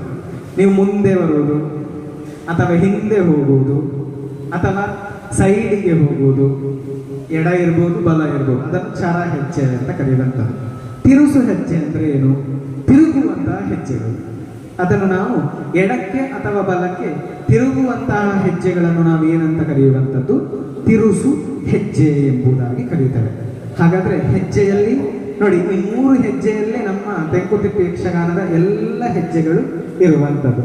ಸ್ಥಿರ ಹೆಜ್ಜೆ, ಚರ ಹೆಜ್ಜೆ, ತಿರುಸು ಹೆಜ್ಜೆಗಳು. ಪಾದಘಾತಗಳಲ್ಲಿ 5 ಪಾದಘಾತಗಳು, ನಿಲುವುಗಳಲ್ಲಿ 5 ನಿಲುವುಗಳು, 6ನೇ ನಿಲುವಾಗಿ ನಾವು ಮಂಡಲ ಸ್ಥಿತಿಯನ್ನು ನೋಡ್ತಾ ಹೋಗ್ತೇವೆ. ಇದಿಷ್ಟು ನಿಮಗೆ ಗೊತ್ತಾದರೆ, ಇದಿಷ್ಟು ವಿಷಯ ನಿಮಗೆ ಗೊತ್ತಾದರೆ ಇನ್ನು ನಾವು ತೆಂಕುತಿಟ್ಟು ಯಕ್ಷಗಾನದ ಪ್ರಾಥಮಿಕ ಹೆಜ್ಜೆಗಳ ಕಡೆಗೆ ಹೋಗ್ಬೋದು. ಆಗ ನಾವು ನಿಮಗೆ ಹೇಳಿದೆ ಕಾಲ ಅಂತ ಹೇಳಿ. ಕಾಲ 1ನೇ ಕಾಲ, 2ನೇ ಕಾಲ, 3ನೇ ಕಾಲ, 4ನೇ ಕಾಲ ಅಂತ ಹೇಳಿ. 1ನೇ ಕಾಲ, 2ನೇ ಕಾಲ, 3ನೇ ಕಾಲ, 4ನೇ ಕಾಲ ಅಂತ ಹೇಳಿ. ಈಗ ಈ 1ನೇ ಕಾಲ, 2ನೇ ಕಾಲ, 3ನೇ ಕಾಲ, 4ನೇ ಕಾಲದಲ್ಲಿ ನಾವು ತಾಳವನ್ನು ಹಾಕಿ ಹೇಗೆ ಕುಣಿಬಹುದು ಅದನ್ನೀಗ ನಾವು ತಿಳಿತಾ ಹೋಗುವಂಥದ್ದು. ನಾನು ಆವಾಗಲೇ ಹೇಳಿದೆ, ಪೆಟ್ಟುಗಳನ್ನು ನಾವು ಸೂಚಿಸುವಂಥದ್ದು. ಇದು ಯಾವ ಪೆಟ್ಟು? ಘಾತ ಪೆಟ್ಟು. ಇದು ಮೌನ ಪೆಟ್ಟು. ಇದು ಉಪಘಾತ ಪೆಟ್ಟು. ಘಾತ ಪೆಟ್ಟು, ಮೌನ, ಉಪಘಾತ ಪೆಟ್ಟು, ಉಪಘಾತ ಪೆಟ್ಟು. ಮೊದಲನೇದಾಗಿ ನಾವು ಕಲಿಯುವಂಥದ್ದು, ಇದೆಲ್ಲ ಅರ್ಥ ಮಾಡ್ಕೊಳ್ಳಿಕ್ಕೆ ನಾವು ಏಕತಾಳ, ಸುಲಭದ ಹೆಜ್ಜೆ. ಯಕ್ಷಗಾನದ ಫೀಲ್ಡಿಗೆ ಹೋಗಬೇಕಾದ್ರೆ ಮೊದಲು ನಾವು ಕಲಿಬೇಕಾದ ತಾಳ ಯಾವುದಂತ ಹೇಳಿದರೆ ಏಕತಾಳ. ಈ ಏಕತಾಳವನ್ನು, ಈ ತಾಳಗಳನ್ನು ಅರ್ಥ ಮಾಡಿಕೊಳ್ಳುವುದಕ್ಕಿಂತ ಮುಂಚೆ ಒಂದು ಪರಿಕಲ್ಪನೆ ಇದೆ. ಅದು ಏನಂತ ಹೇಳಿದರೆ ಮಾತ್ರೆ.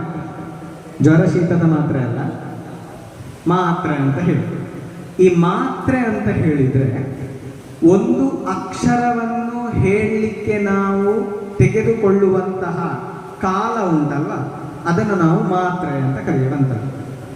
ಒಂದು ಅಕ್ಷರವನ್ನು ಹೇಳಲಿಕ್ಕೆ ನಾವು ತೆಗೆದುಕೊಳ್ಳುವಂತಹ ಕಾಲ ಉಂಟಲ್ವ, ಅದನ್ನು ನಾವು ಮಾತ್ರೆ ಅಂತ ಕರೆಯುವ. ಒಂದು ಅಕ್ಷರವನ್ನು ಹೇಳಲಿಕ್ಕೆ ಒಂದು ಮಾತ್ರೆ ಅಂತ ಇದ್ರೆ ಅದನ್ನು ನಾವು ಈ ಸಂಕೇತಾಕ್ಷರದಲ್ಲಿ ಸೂಚಿಸ್ತೇವೆ. ಇದು ನೀವೆಲ್ಲ ಕನ್ನಡದಲ್ಲಿ ಓದಿದ್ದೀರಿ, ನೀವು ಈ ಸಂಕೇತಾಕ್ಷರದಲ್ಲಿ ಓದ್ತೇವೆ, ಲಘು ಅಂತ ಹೇಳ್ತೇವೆ. ಅದೇ 2 ಮಾತ್ರೆ ಅಂತ ಇದ್ರೆ 1-2 ಲಘು ಇರ್ತದೆ ಅಥವಾ ಒಂದು ಗುರು ಇರ್ತದೆ. 2 ಲಘು ಇರ್ತದೆ, ಒಂದು ಗುರು ಇರ್ತದೆ. ಇದು ನಿಮಗೆ ಗೊತ್ತಿರಬೇಕು. ಒಂದು ಅಕ್ಷರ ಇದ್ರೆ ಅದು 1 ಮಾತ್ರೆಯ ಕಾಲ ಆಯಿತು. 2 ಅಕ್ಷರ ಇದ್ರೆ 2 ಮಾತ್ರೆಯ ಕಾಲ ಆಯಿತು. ಅಥವಾ ಒಂದು ಅಕ್ಷರದ ಒಟ್ಟಿಗೆ ಇನ್ನೊಂದು ಅಕ್ಷರ ಸಂಯುಕ್ತ ಅಕ್ಷರವಾಗಿ ಬಂದರೆ, ಒಟ್ಟಿಗೆ ಸೇರಿ ಬಂದರೆ ಅದು ಏನಾಗ್ತದೆ? ಗುರುವಾಗಿರ್ತದೆ. ಈಗ ಟ ಎನ್ನುವಂಥದ್ದು 1 ಮಾತ್ರಾವಧಿಯ ಕಾಲ. ತ. ಧೀಮ್ ನೋಡಿ, ಹೇಳಬೇಕಾದ್ರೆ ನಾನು ತುಂಬಾ ಟೈಮ್ ತಗೊಂಡೆ. ಧೀ ಡಿಂಗ್ ಅಂತ ಹೇಳಿಲ್ಲ ನಾನು. ಧೀ ತ ಧೀ. ಧೀಮ್ ಎನ್ನುವಂಥದ್ದು ಏನಾಯ್ತು? 2 ಮಾತ್ರೆ. 2 ಮಾತ್ರೆ ಆಯ್ತು. ತ ಎನ್ನುವಂಥದ್ದು 1 ಮಾತ್ರೆ ಆಯ್ತು. ಇದು ನಿಮಗೆ ಮೊದಲು ಗೊತ್ತಿರಬೇಕು. ಇದು ನಿಮಗೆ ಗೊತ್ತಿರಬೇಕಾಗ್ತದೆ. ಹಾಗಾದ್ರೆ ಮಾತ್ರೆ ಗೊತ್ತಾಯಿತು. ಈಗ ನಾವು ಒಂದೊಂದು ಕಾಲದಲ್ಲಿ ನೋಡ್ತಾ ಹೋಗುವಂಥದ್ದು.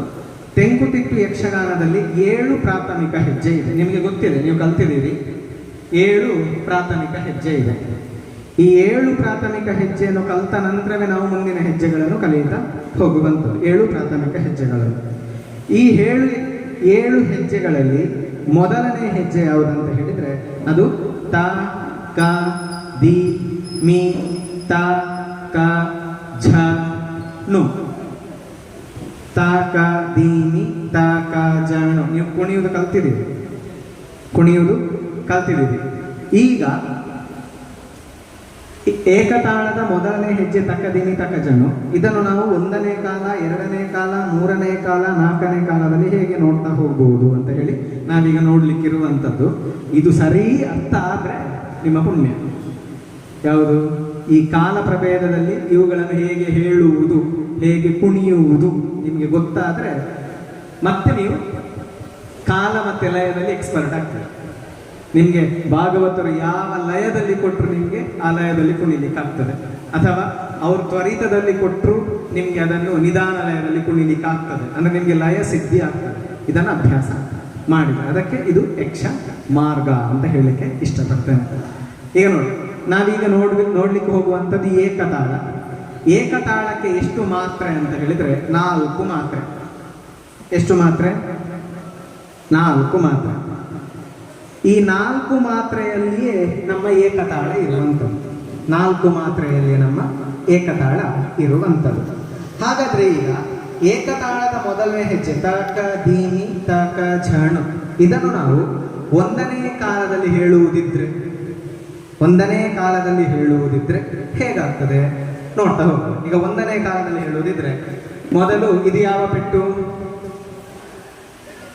ದೊಡ್ಡ ಪೆಟ್ಟು. ಅದನ್ನೇನಂತ ಕರೆಯುವುದು? ಘಾತ ಪೆಟ್ಟು. ಇದು ಹುಸಿ ಅಥವಾ ಮೌನ ಪೆಟ್ಟು. ಇದು ಉಪಘಾತ ಆಯ್ತು. ಈಗ ಇದನ್ನು ನಾವೀಗ ಅಲ್ಲಲ್ಲಿ ಹಾಕ್ತಾ ಹೋಗ್ತೇವೆ 1ನೇ ಕಾಲಕ್ಕೆ.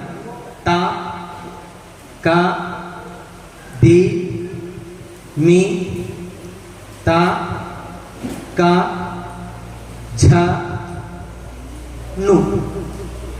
ನಾನು ಆಗ್ಲೇ ಹೇಳಿದೆ, ನಿರ್ದಿಷ್ಟ ಲಯದಲ್ಲಿ ಒಂದು ಕ್ರಿಯೆ 1 ಬಾರಿ ಪುನರಾವರ್ತನೆ ಆದ್ರೆ ಅದು 1ನೇ ಕಾಲ. ತ ಕ ದಿ ಮಿ ತ ಕ ಜ ನು 1 ಸಲ ಮಾಡುದು 1ನೇ ಕಾಲ. ನೆಕ್ಸ್ಟ್ ಇನ್ನು ಬರುವಂಥದ್ದು ನಾವು 2ನೇ ಕಾಲದಲ್ಲಿ ನೋಡ್ಲಿಕ್ಕೆ ಹೋಗುವಂಥದ್ದು. ಇದರಲ್ಲಿ ಒಂದು ನಿರ್ದಿಷ್ಟ ಲಯದಲ್ಲಿ ಒಂದು ಕ್ರಿಯೆ 2 ಬಾರಿ ಪುನರಾವರ್ತನೆ ಆಗುವುದು.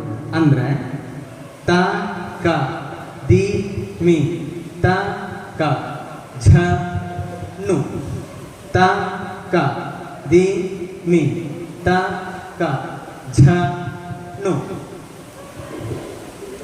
2 ಬಾರಿ ಪುನರಾವರ್ತನೆ ಆಗುವುದು. 3ನೇ ಕಾಲ ಅಂತ ಹೇಳಿದ್ರೆ ಎಷ್ಟು ಬಾರಿ ಪುನರಾವರ್ತನೆ ಆಗಬೇಕು? ಎಷ್ಟು? 4 ಬಾರಿ ಪುನರಾವರ್ತನೆ ಆಗ್ಬೇಕು. 4 ಬಾರಿ ಪುನರಾವರ್ತನೆ ಆಗ್ಬೇಕಂತಾದ್ರೆ ತಕ್ಕ ದಿಮಿ ತಕ್ಕ ಝಣು ತಕ್ಕ ದಿಮಿ ತಕ್ಕ ಝಣು ಎಷ್ಟು ಸಲ ಆಯಿತು? 2. ಇನ್ನೆರಡು ಆಗ್ಬೇಕು. ತಕ್ಕ ದಿಮಿ ತಕ್ಕ ಝಣು ತಕ್ಕ ದಿಮಿ ತಕ್ಕ ಝಣು. 4ನೇ ಕಾಲ ಆಗ್ಬೇಕಾದ್ರೆ ಒಂದು ನಿರ್ದಿಷ್ಟ ಲಯದಲ್ಲಿ ಒಂದು ಕ್ರಿಯೆ 8 ಬಾರಿ ಪುನರಾವರ್ತನೆ ಆಗ್ಬೇಕು. 8 ಬಾರಿ ಪುನರಾವರ್ತನೆ ಆಗ್ಬೇಕಂತಾದ್ರೆ ಇಲ್ಲಿ ಏನಾಗ್ತದೆ? ತಕದಿಮಿ ತಕಜಣು ತಕದಿಮಿ ತಕಜಣು ತಕದಿಮಿ ತಕಜಣು ತಕದಿಮಿ ತಕಜಣು. ಎಷ್ಟು ಸಲ ಆಯಿತು? 4 ಸಲ ಆಯಿತು. ಇನ್ನು 4 ಸಲ. ತಕದಿಮಿ ತಕಜಣು ತಕದಿಮಿ ತಕಜಣು ತಕದಿಮಿ ತಕಜಣು ತಕದಿಮಿ ತಕಜಣು. ಇದು ಗೊತ್ತಾದ್ರೆ ನಿಮಗೆ ಲಯ ತಿಳಿತಾ ಹೋಗ್ತದೆ. ಇದು ಗೊತ್ತಾದ್ರೆ ನಿಮಗೆ ಲಯ ತಿಳಿತಾ ಹೋಗ್ತದೆ. ಹೌದು, ಇದು ಬರೆಯುವುದು ಸುಲಭ. ಎರಡೆರಡು ಅಕ್ಷರ ರಿಪೀಟ್ ಮಾಡ್ತಾ ಹೋದ್ರೆ ಅದರ ಕುಣಿಬೇಕಲ್ಲ ಹೇಗೆ, ಅದು ಚಾಲೆಂಜ್ ಇರುತ್ತೆ. ಒಂದನೇ ಕಾಲದಲ್ಲಿ ಕುಣಿಯುವುದು ಹೇಗೆ, ಎರಡನೇ ಕಾಲದಲ್ಲಿ ಕುಣಿಯುವುದು ಹೇಗೆ, ಮೂರನೇ ಕಾಲದಲ್ಲಿ ಕುಣಿಯುವುದು ಹೇಗೆ, ನಾಲ್ಕನೇ ಕಾಲದಲ್ಲಿ ಕುಣಿಯುವುದು ಹೇಗೆ ಅಂತ ಹೇಳಿ ಈಗ ನಾವು ಅದನ್ನು ಮಾಡಿ ತೋರಿಸ್ತೇವೆ. ಒಂದನೇ ಕಾಲದಲ್ಲಿ, ಎರಡನೇ ಕಾಲದಲ್ಲಿ, ಮೂರನೇ ಕಾಲದಲ್ಲಿ, ನಾಲ್ಕನೇ ಕಾಲದಲ್ಲಿ ಕುಣಿಯುವುದು ಹೇಗೆ ಅಂತ ಹೇಳಿ.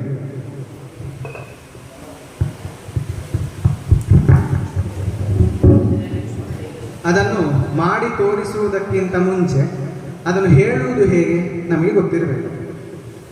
ಅದನ್ನು ಹೇಳುವುದು ಹೇಗೆ ಅದು ನಮಗೆ ಗೊತ್ತಿರಬೇಕಾಗ್ತದೆ. ಈಗ ಒಂದನೇ ಕಾಲದಲ್ಲಿ ಹೇಳಬೇಕಾದ್ರೆ ಮತ್ತೊಂದು ಗಮನಿಸಬೇಕು, ನೀವು ಒಂದನೇ ಕಾಲದಲ್ಲಿ ಎಷ್ಟು ನಿಧಾನವಾಗಿ ಹೇಳ್ತೀರೋ ಅಷ್ಟು ನೀವು ಇಲ್ಲಿ ಗೆಲ್ತೀರಿ. ಎಲ್ಲಿ? ನಾಲ್ಕನೇ ಕಾಲ. Very good. ನಾಲ್ಕನೇ ಕಾಲದಲ್ಲಿ ಗೆಲ್ತೀರಿ. ನೀವು ಒಂದನೇ ಕಾಲದಲ್ಲಿ ನಾಲ್ಕನೇ ಕಾಲಕ್ಕೆ ಹೇಳಿದ್ರೆ ಇಲ್ಲಿ ರಾಕೆಟ್ಗೆ ಬೆಂಕಿ ಕೊಟ್ಟಾಗ ಆಗ್ತದೆ. ಎಲ್ಲಿ? ನಾಲ್ಕನೇ ಕಾಲದಲ್ಲಿ. ಅದಕ್ಕೆ ನಾವು ಎಷ್ಟು ನಿಧಾನ ಕುಣಿತೇವೆಯೋ ಅಷ್ಟು ನಮಗೆ ಆರೋಗ್ಯಕ್ಕೆ ಒಳ್ಳೆಯದು. ಎಷ್ಟು ಸ್ಪೀಡ್ ಕುಣಿತೇವೆಯೋ ಅಷ್ಟು ಬೇಗ ನಾವು ಹೋಗುದು. ಅದಕ್ಕೆ ಮೊದಲು ನಾವು ಕಲಿಬೇಕಾದದ್ದು ಏನು? ನಿಧಾನ ಕುಣಿಲಿಕ್ಕೆ. ನಿಧಾನ ಬಂತ ಆ ನಂತರ ತ್ವರಿತ ನಮಗೆ ಸಿದ್ಧಿಸ್ತದೆ. ಮೊದಲೇ ತ್ವರಿತ ಕಲಿತೀರಾ, ನಿಧಾನ ಸಿದ್ಧಿಸುವುದಿಲ್ಲ. ತ್ವರಿತದ ಕ್ಯೂಬ್ ಆಗ್ತದೆ, ತ್ವರಿತದ 3 ಪಟ್ಟು ಆಗ್ತದೆ, ಅಥವಾ ತ್ವರಿತ ಸ್ಕ್ವೇರ್ ಆಗ್ತದೆ. ಅರ್ಥ ಆಯ್ತಲ್ಲ? ಹಾಗಾದ್ರೆ ಈ ತಕದಿಮಿ ತಕಜಣುವನ್ನು ಒಂದನೇ ಕಾಲದಲ್ಲಿ ನಾವು ಹೇಳುವುದು ಹೇಗೆ ಅದನ್ನು ನೋಡ್ತಾ ಹೋಗುವ. ಅದಕ್ಕಿಂತ ಮೊದಲು ಪೆಟ್ಟು ಹೇಳಿದೆ ನಾನು, ಘಾತ ಪೆಟ್ಟು ಹೇಗೆ ಹಾಕುದು ಅಂತ ಹೇಳಿ. ಗಟ್ಟಿ ಬೆಳೆದ್ರೆ ಮೌನವನ್ನು ಪೆಟ್ಟು ಹಾಕ್ಲಿಕ್ಕಿಲ್ಲ. ಘಾತ ಮೌನ, ಉಪಘಾತ ನಿಧಾನ ಪಡೆಯುವುದು. ಏಕತಾಳಕ್ಕಿರುವಂಥದ್ದು ಒಂದು ಘಾತ, ಒಂದು ಮೌನ, ಉಪಘಾತ ಒಂದು, ಉಪಘಾತ ಒಂದು.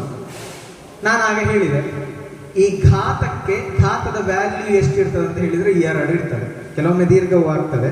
ಈಗ ನೀವು ಅರ್ಥ ಮಾಡ್ಕೊಳ್ಳಿಕ್ಕೆ ಏನ್ ಮಾಡ್ಕೋಬೇಕಂತ ಹೇಳಿದ್ರೆ, ಈ ಘಾತದ ವ್ಯಾಲ್ಯೂ ಮೌಲ್ಯ ಅದು ಕಿರು ಯಾವುದು?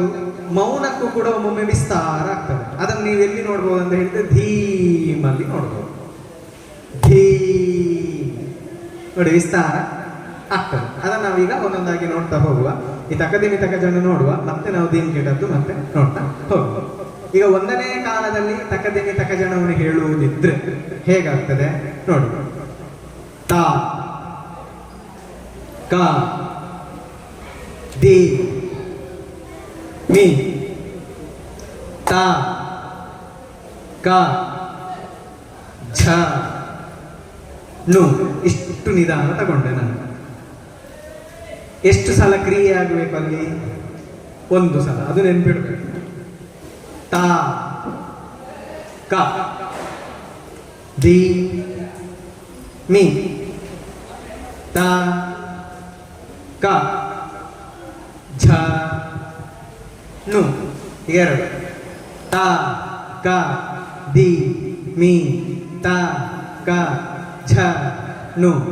ತಾ ಕ ದಿ ಮಿ ತಾ ಕ ಝ ನು. ಕ್ರಿಯೆ ಎಷ್ಟು ಸಲ ಆಗ್ಬೇಕು? 2 ಆಯ್ತು ಇಲ್ಲ?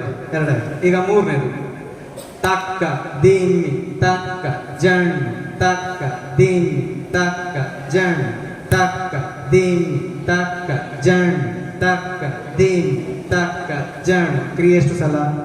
4 ಆಯ್ತಾ? ಆಯ್ತು. ಈಗ 4ನೇ ಕಾಲ ಕ್ರಿಯೆ 8 ಸಲ. ತಕ್ಕ ದಿಮ್ಮಿ ತಕ್ಕ ಜಣ್ ತಕ್ಕ ದಿಮ್ಮಿ ತಕ್ಕ ಜಣ್ ತಕ್ಕ ದಿಮ್ಮಿ ತಕ್ಕ ಜಣ್ ತಕ್ಕ ದಿಮ್ಮಿ ತಕ್ಕ ಜಣ್ ತಕ್ಕ ದಿಮ್ಮಿ ತಕ್ಕ ಜಣ್ ತಕ್ಕ ದಿಮ್ಮಿ ತಕ್ಕ ಜಣ್ ತಕ್ಕ ದಿಮ್ಮಿ ತಕ್ಕ ಜಣ್ ತಕ್ಕ ದಿಮ್ಮಿ ತಕ್ಕ ಜಣ್. 8 ಆಯ್ತಾ ಇಲ್ವಾ? ಇದು ಕಾಲವೇದ. ಯಾವುದ್ರದ್ದು? ತಕ್ಕ ದಿಮ್ಮಿ ತಕ್ಕ ಜಣ್ ಇದ್ರದ್ದು. 1ನೇ ಕಾಲ, 2ನೇ ಕಾಲ, 3ನೇ ಕಾಲ, 4ನೇ ಕಾಲ. ಈಗ ಅಕ್ಷರದ ಒಟ್ಟಿಗೆ ಮದ್ದಳೆಯ ತತ್ಕಾರ ನುಡಿತ ಹೇಗೆ ಬರ್ತದೆ ಅದನ್ನೀಗ ನೋಡ್ತಾ ಹೋಗ್ಬೇಕು.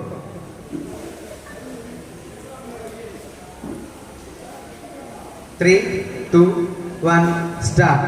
ತ ಕ ದಿ ಮಿ ತ ಕ ಝ ನು. 2ನೇ ಕಾಲ ತ ಕ ದಿ ಮಿ ತ ಕ ಜ ನು. ತ ಕ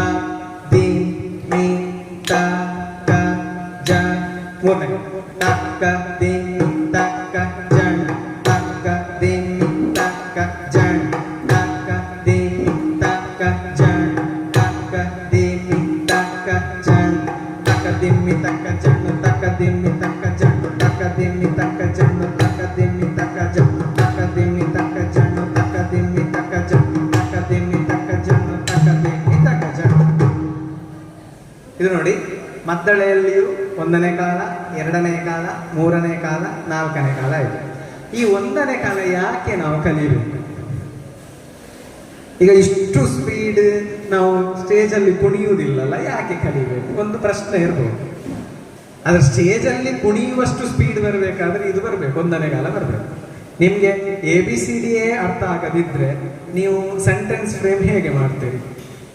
ಅ ಆ ಇ ಈ ಬರದಿದ್ರೆ ನೀವು ಹೇಗೆ ಅಕ್ಷರಗಳನ್ನು ಪೋಣಿಸ್ತಾ ಹೋಗ್ತೀರಿ?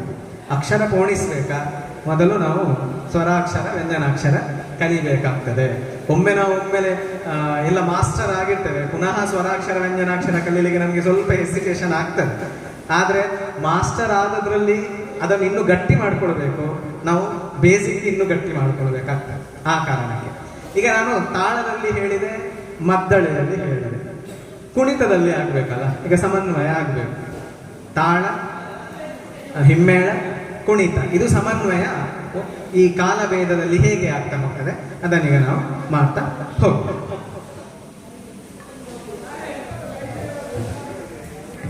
ಈ ಪೂರ್ಣ ಮಂಡಿಗೆ ಹಿಡಿಯುವ ಕೈ ಉಂಟಲ್ವಾ, ಮೊದಲು ಯಕ್ಷಗಾನ ಅಭ್ಯಾಸಿಗಳು ಮಾಡಬೇಕಾದದೇನಂತ ಹೇಳಿದ್ರೆ, ಈ ಪತಾಕ ಹಸ್ತದಲ್ಲಿ ನಾವು ಕೈ ಹಿಡಿಬೇಕಾಗಿರುವಂಥದ್ದು. ಪತಾಕ ಹಸ್ತ ಅಂತ ಹೇಳಿದ್ರೆ ಹೆಬ್ಬೆರಳನ್ನು ಬಿಡಿಸಿ ಉಳಿದ 4 ಬೆರಳುಗಳನ್ನು ಸಮ ಪ್ರಮಾಣದಲ್ಲಿ ಜೋಡಿಸಿ ಇಟ್ಟಿರುವಂಥದ್ದು. ಈ ಪತಾಕ ಹಸ್ತದಲ್ಲಿ ನಾವೆಲ್ಲ ಹೆಜ್ಜೆಗಳನ್ನು ಕಲ್ತಾದ ಬಳಿಕ ಈ ಹಸ್ತ ಚಲನೆಯಲ್ಲಿ ಬೇರೆ ಬೇರೆ ವಿನ್ಯಾಸಗಳನ್ನು ನೋಡ್ಬೋದು. ಕೆಲವು ನಿಮಗೆ ನೀವು ಕಲಾವಿದರನ್ನು ನೋಡಿರ್ಬೋದು, ಕೆಲವರು ಕುಣಿಬೇಕಾದ್ರೆ ಹೀಗೆ ಇಡೀ ಬೆರಳು ಬಿಡಿಸ್ತಾರೆ. ಇನ್ನು ಕೆಲವರದ್ದು ಈ 2 ಬೆರಳನ್ನು ಮರ್ಚಿ ಹೀಗೆ ಕುಣಿಯುವುದುಂಟು, ಅಥರಲ್ಲ. ಇನ್ನು ಕೆಲವರು ಈ 3 ಬೆರಳನ್ನು ಮಾತ್ರ ಬಿಡಿಸುವುದುಂಟು. ಇನ್ನು ಕೆಲವರು ಇಷ್ಟಲ್ಲೇ ಕುಣಿತಾ ಇರ್ತಾರೆ. ಇದೆಲ್ಲ ಏನು? ಹಸ್ತಚಲನೆಯಲ್ಲಿ ಬರುವಂತಹ ಹೈಯರ್ ವರ್ಷನ್ಸ್. ಹಸ್ತಚಲನೆಯಲ್ಲಿ ABCD ಯಾವುದು? ಪತಾಕ. ಅದಕ್ಕೆ ಯಕ್ಷಮಾರ್ಗ ಅಂತ ಹೇಳ್ತಾರೆ. ಪತಾಕದಲ್ಲಿ ನಾವು ಕಲ್ತ್ವ ಆ ನಂತರ ಅಲಪದ್ಮ ಮಾಡ್ಲಿಕ್ಕೆ ಸ್ಟಾರ್ಟ್ ಆಗ್ತದೆ, ನಮ್ಗೆ ಕೈಯನ್ನು ಬಿಡಿಸ್ಲಿಕ್ಕೆ ಸ್ಟಾರ್ಟ್ ಆಗ್ತದೆ. ಅರ್ಥ ಆಯ್ತಲ್ವಾ? ನೀವು ಪತಾಕವೇ ನಿಮ್ಗೆ ಗೊತ್ತಿಲ್ಲದೆ ನೀವು ಮೇಲೆ ಹೋದ್ರೆ ಆಗ್ಬೋದು. ಅದಕ್ಕೆ ಮೊದಲು ಅರೆಮಂಡಿಯಲ್ಲಿ ನಿಂತು ಮಂಡಲ ಸಿಲಿಗೆ ಹೋಗ್ಬೇಕಾದ್ರೆ ನಾವು ಹಸ್ತವನ್ನು ಎಷ್ಟು ಹಿಡ್ಕೊಳ್ಬೇಕು ಅಂತ ಹೇಳಿ, ಹಸ್ತ ನಮ್ಮ ಎದೆಯ ನೇರಕ್ಕೆ ಇರಬೇಕು. ಹಸ್ತ ನಮ್ಮ ಎದೆಯ ನೇರಕ್ಕೆ ಇರಬೇಕು. ನೀವು ಬಾಲ್ಕನಿಯವರು ನೋಡ್ಕೊಂಡು ಹೀಗೆ ಕುಣಿಯುವುದಲ್ಲ, ಅಥವಾ ಕೆಳಗೆ ಚಾಪೆ ಹಾಕಿದವರು ನೋಡ್ಕೊಂಡು ಹೀಗೆ ಕುಣಿಯುವುದು ಅಲ್ಲ. ನಿಮ್ಮ ಎದೆಯ ನೇರಕ್ಕೆ ನಿಮ್ಮ ಹಸ್ತ ಇರಬೇಕು. ಆ ನಂತರ ಹಸ್ತ ಹೀಗೆ ಗೋಲ್ ಕಟ್ಟಿ ಬಿಟ್ಟಾಗಿರ್ಬಾರ್ದು. ಇಲ್ಲೊಂದು ಏನು, ಎಲ್ಲ ಆಕಾರ ಇರಬೇಕು. ನೋಡಿ, ಇಲ್ಲಿ ಕೂಡ ಅರ್ಧ ಚಂದ್ರಾಕೃತಿ ಕಾಣಬೇಕು ಹಸ್ತದಲ್ಲಿ. ಆ ನಂತರ 2 ಕೈಗಳು ಸಮಾನಾಂತರ ರೇಖೆಯಲ್ಲಿ ಇರಬೇಕು. ಇನ್ನು ನಾಟ್ಯ ಅಭ್ಯಾಸ ಮಾಡಬೇಕಾದ್ರೆ ನಾವು ಯಾವ ಅಂತರ ಇಟ್ಟುಕೊಂಡು ಕಲಿಬೇಕಂತ ಹೇಳಿದ್ರೆ, ಈ ಅಂತರಕ್ಕೆ ನಿಮ್ಮ ಎದೆಯ ನೇರದಿಂದ ಸ್ವಲ್ಪ ದೂರಕ್ಕೆ ನೋಡಿ, ನನ್ನ ಎದೆಯ ನೇರ ಇದು, ಸ್ವಲ್ಪ ದೂರ ಇದು. ಇದು ಹಸ್ತ ವಿನಿಯೋಗ ಆಗುವಂಥದ್ದು ನಮ್ಮ ಯಕ್ಷಗಾನದಲ್ಲಿ ಕುಂಡು ವೇಷದ ಹಸ್ತ. ಕುಂಡು ವೇಷಕ್ಕೆ ಯಾವ ಆಂಗಲ್ ಅಲ್ಲಿ ನಾವು ಕೈ ಹಿಡ್ಕೊಳ್ಬೇಕು, ಈ ಆಂಗಲ್ ಅಲ್ಲಿ ಕೈ ಹಿಡ್ಕೊಂಡಿರ್ಬೇಕು. ಸ್ತ್ರೀ ವೇಷಕ್ಕೆ ನಿಮ್ಮ ಎದೆಯ ನೇರ, ಕುಂಡು ವೇಷಕ್ಕೆ ಸ್ವಲ್ಪ ದೂರ, ರಾಜವೇಷಕ್ಕೆ ಕುಂಡು ವೇಷದಿಂದ ಸ್ವಲ್ಪ ದೂರ, ಬಣ್ಣದ ವೇಷಕ್ಕೆ ಕೊಟ್ಟು. ನೀವು ಬಣ್ಣದ ವೇಷದ ಹಾಗೆ ಕೈ ಹಿಡ್ಕೊಂಡು ಸ್ತ್ರೀ ವೇಷ ಕುಣಿಲಿಕ್ಕೆ ಆಗುದಿಲ್ಲ, ಅಥವಾ ರಾಜವೇಷದ ಕೈ ಹಿಡ್ಕೊಂಡು ಕುಂಡು ವೇಷ ಮಾಡ್ಲಿಕ್ಕೆ ಆಗುವುದಿಲ್ಲ. ಸ್ತ್ರೀ ವೇಷದ ಕೈ ಹಿಡ್ಕೊಂಡು ಬಣ್ಣದ ವೇಷ ಮಾಡ್ಲಿಕ್ಕೆ ಆಗುದಿಲ್ಲ.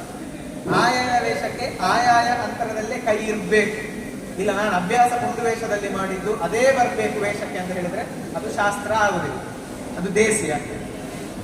ಸ್ತ್ರೀ ವೇಷಕ್ಕೆ ನೀವು ಕುಂಡು ವೇಷವೇ ಮಾಡ್ತಾ ಇರುವ ಕಲಾವಿದರು ಅಚಾನಕ್ ಆಗಿ ಸ್ತ್ರೀ ವೇಷ ಮಾಡ್ಲಿಕ್ಕೆ ಬಂತು, ಸ್ತ್ರೀ ವೇಷದ ಆಂಗಲಿಗೆ ಕೈ ತರಬೇಕು. ನೀವು ರಾಜವೇಷ ಮಾಡುವವರು ಬಣ್ಣದ ವೇಷ ಮಾಡುವಂತಹ ಒಂದು ಅವಕಾಶ ಸಿಕ್ಕಿತು, ಬಣ್ಣದ ವೇಷದ ಕಡೆಗೆ ಹೋಗ್ಬೇಕು ನಿಮ್ಮ ಕೈ. ಇಲ್ಲ ನನ್ನ ಅಭ್ಯಾಸ ಹೀಗೇನೆ ಆದದ್ದು, ಅದರಲ್ಲಿ ನೋ ಕಾಂಪ್ರಮೈಸ್.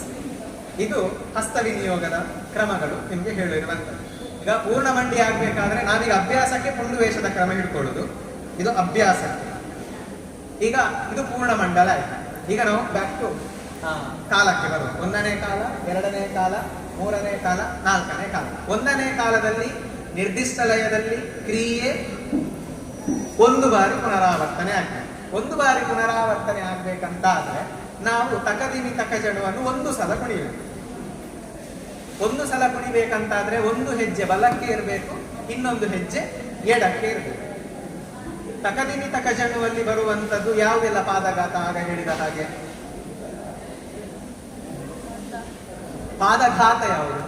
ಒಟ್ಟಿಗೆ 5 ಪಾದಘಾತ ಹೇಳಿದೆ ನಾನು. ತಕದಿಮಿ ತಕಜಡುವಲ್ಲಿ ಬರುವ 5 ಪಾದಘಾತಗಳಲ್ಲಿ ಯಾವುದು 2 ಪಾದಘಾತ ಬರ್ತದೆ? ಮೊದಲು ಫಸ್ಟ್ ಇದು ಯಾವುದು? ತಟ್ಟಿತ. ತಟ್ಟಿತ ಬರ್ತದೆ, ಘಟ್ಟಿತ ಬರ್ತದೆ. ತಕ್ಕ ದಿಮಿ ತಕ್ಕ ಜನ ಇದನ್ನೇ ಕುಣಿಯುವುದು ನಾವು. ಅದನ್ನೀಗ ಶಾಸ್ತ್ರೀಯವಾಗಿ ಹೇಗೆ ಕುಣಿಯುವುದು ಅದನ್ನೀಗ ನೋಡ್ತಾ ಹೋಗುವ.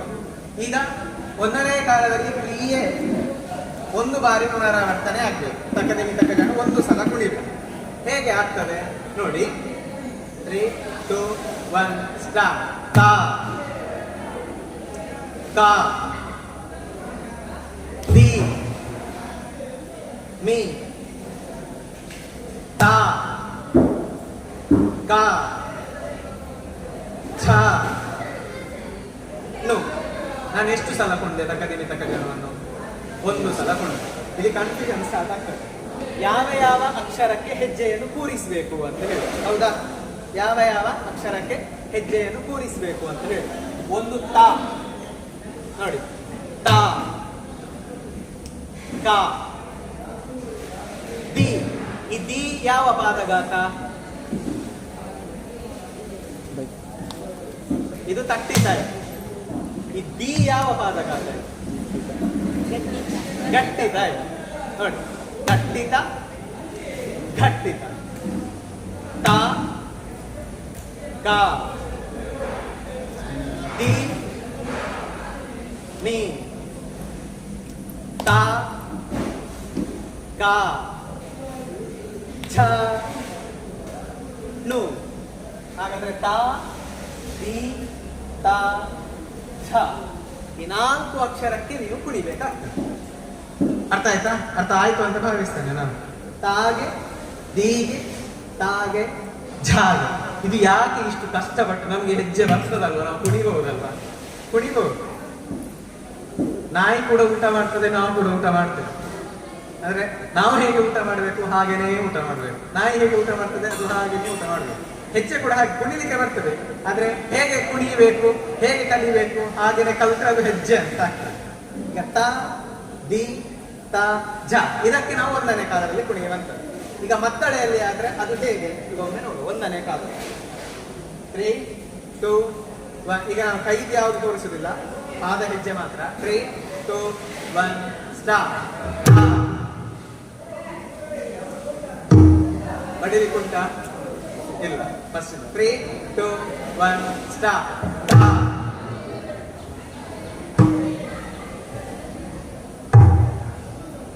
ಇನ್ನೊಮ್ಮೆ 3, 2, 1 ಸ್ಟಾರ್ಟ್. ಕಾ ದಿ ಮಿ ತಾ ಕಾ ಛ ನು. ಅರ್ಥ ಆಯ್ತಾ? ಅರ್ಥ ಆಯ್ತಾ? ಇನ್ನೊಮ್ಮೆ 3, 2, 1 ಸ್ಟಾರ್ಟ್. ಕಾ ದಿ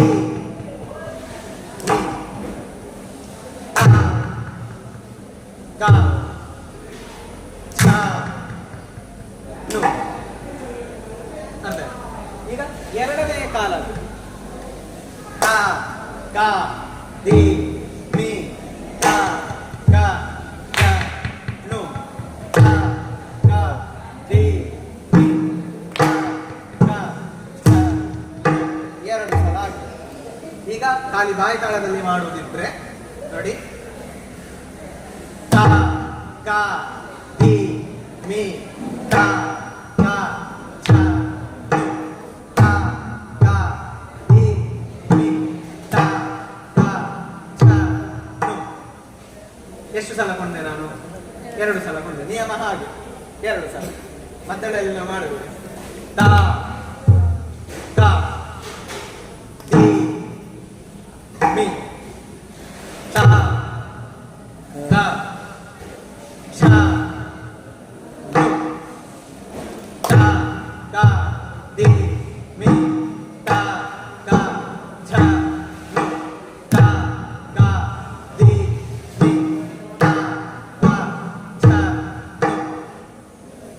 ಅರ್ಥ ಆಯ್ತಾ?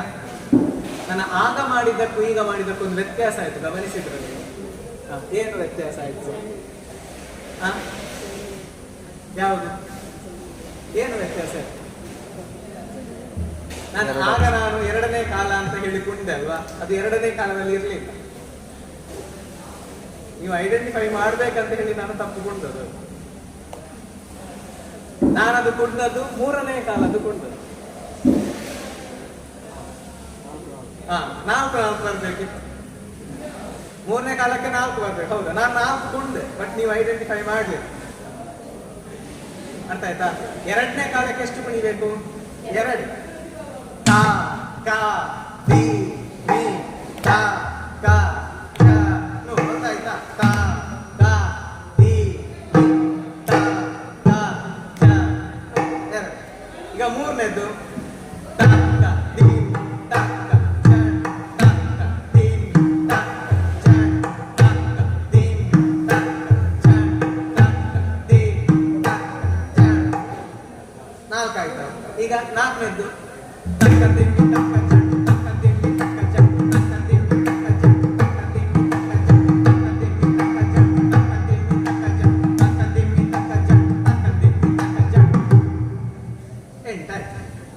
ಒಂದು 2 3 4. ಈ ರೀತಿ ಬಂದ್ರೆ ನಿಮ್ಗೊಂದು ಕೇಳಲಿಕ್ಕೂ ಅಲ್ಲ, ನೋಡ್ಲಿಕ್ಕೂ ಅಂತ. ಇಲ್ಲದ್ರೆ ನಾವೇನ್ ಮಾಡುದು? ಸ್ಟಾರ್ಟ್ ಮಾಡುದೇ ಮೂರನೇ ಕಾಲದಲ್ಲಿ ಶುರು ಮಾಡುದು. ಪ್ರಾಕ್ಟೀಸ್ ಸ್ಟಾರ್ಟ್ ಆಗುದೇ ಮೂರನೇ ಕಾಲದಲ್ಲಿ. ಮೂರನೇ ಕಾಲ ಅಲ್ಲ, ಇಲ್ಲಿಂದ ಶುರುವಾಗುವುದು. ಈಗ ನಾವು 1ನೇ ಕಾಲ, 2ನೇ ಕಾಲ, 3ನೇ ಕಾಲ, 4ನೇ ಕಾಲದಲ್ಲಿ ಅದನ್ನೊಮ್ಮೆ ಕುಣಿದು ನೋಡುವ. ಬಾಯಿ ತಾಳ ವಿತ್ 3. ನಾನು ಹಸ್ತ ಚಲನೆ ಮಾಡುವುದಿಲ್ಲ, ಈಗ ಕಾಲಿನ ಚಲನೆ ಮಾತ್ರ. 3 2 1 ಸ್ಟಾರ್ಟ್. ಕ ಕ ದಿ ದಿ ಕ ಕ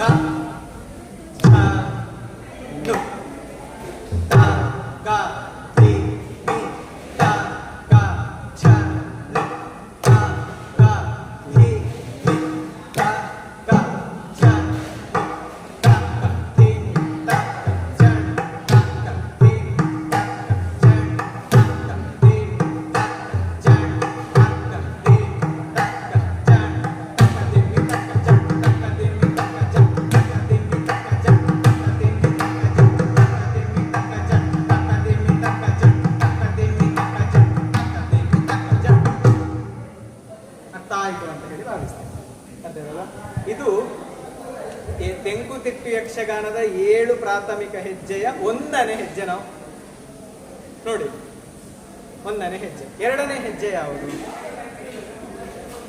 ಭೀಮ್ ಕಿಟ್ಟ ಕಿಟ್ಟ ತಕ ತಾರಿ ಕಿಟ್ಟ ಕಿಟ್ಟ ತಕ. ಭೀಮ್ ಕಿಟ್ಟ ಕಿಟ್ಟ ತಕ ತಾರಿ ಕಿಟ್ಟ ಕಿಟ್ಟ ತಕ. ನೋಡಿ, ಇಲ್ಲಿ ಕೂಡ 8 ಸಿಕ್ಕಿತು ನಮ್ಗೆ. ಇಲ್ಲಿ ಕೂಡ ಎಷ್ಟಿದೆ ಅಕ್ಷರ? 8 ಉಂಟು. ಹಾಗಾದ್ರೆ ಎಲ್ಲೆಲ್ಲಿ ಅಕ್ಷರ ಹಾಕಬೇಕು ಗೊತ್ತಾಗ್ತದೆ.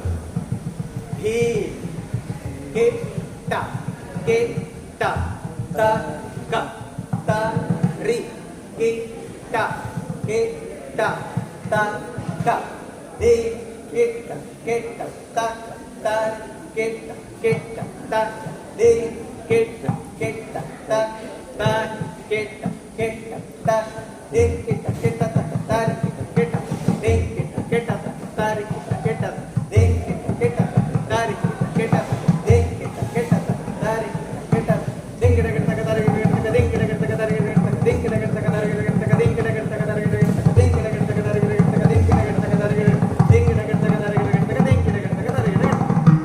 ನೋಡಿ, ಈಗ ನಾನು ಅಷ್ಟು ಟಂಗ್ ಟ್ವಿಸ್ಟರ್ ಮಾಡಿ ಹೇಳುವ ಹಾಗೆ ಹೇಳಿದೆ.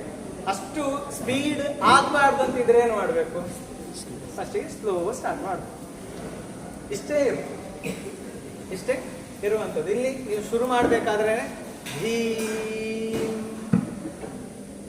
ಗಿ ಟ ಗಿ ಟ ತ ಕ ತ ರಿ ಗಿ ಟ ಗಿ ಟ ತ ಕ ದಿ ಗಿ ಟ ಗಿ ಟ ತ ಕ ತ ರಿ ಗಿ ಟ ಗಿ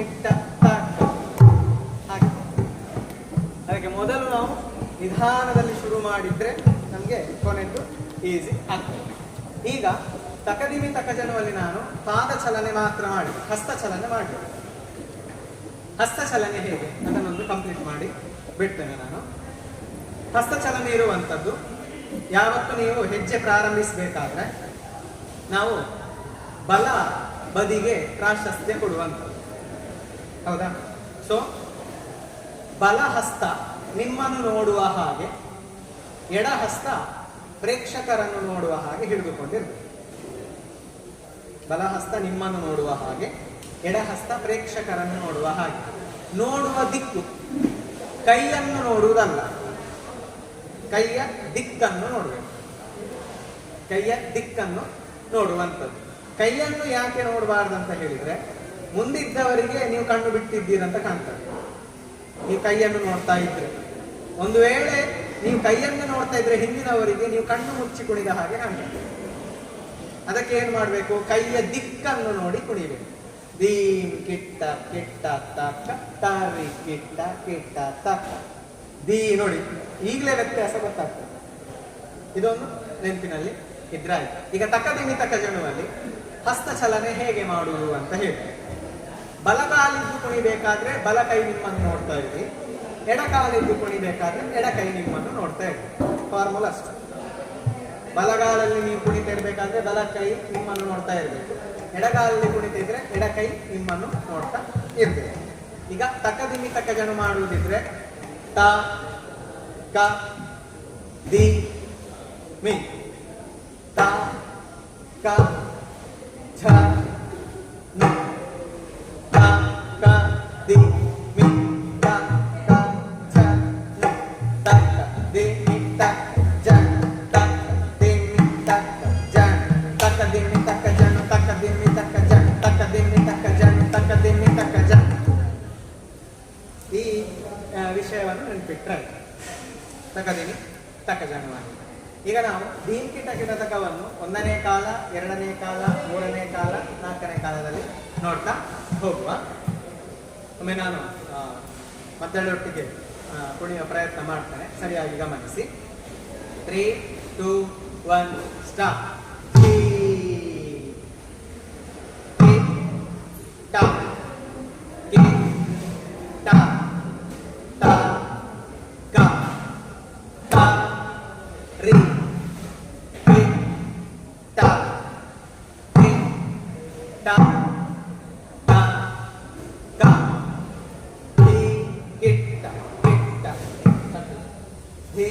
ಎರಡನೇ ಕಾಲ, 1ನೇ ಕಾಲಕ್ಕೊಂದು ಕುಣಿಯುವ.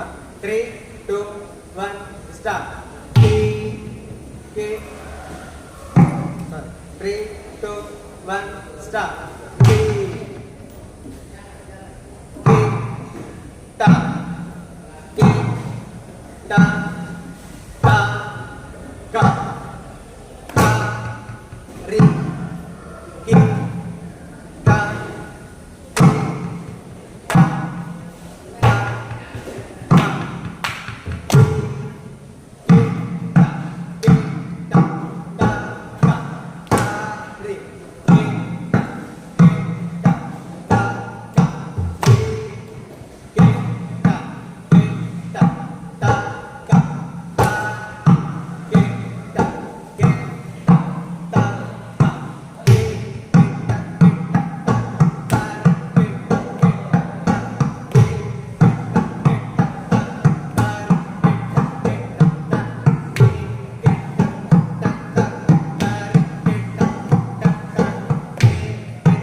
ನೋಡಿ, 8ನೇದರಲ್ಲಿ ಇಷ್ಟು ಸುಲಭ ಕುಣಿಲಿಕ್ಕೆ ಯಾಕೆ ಆದದ್ದು?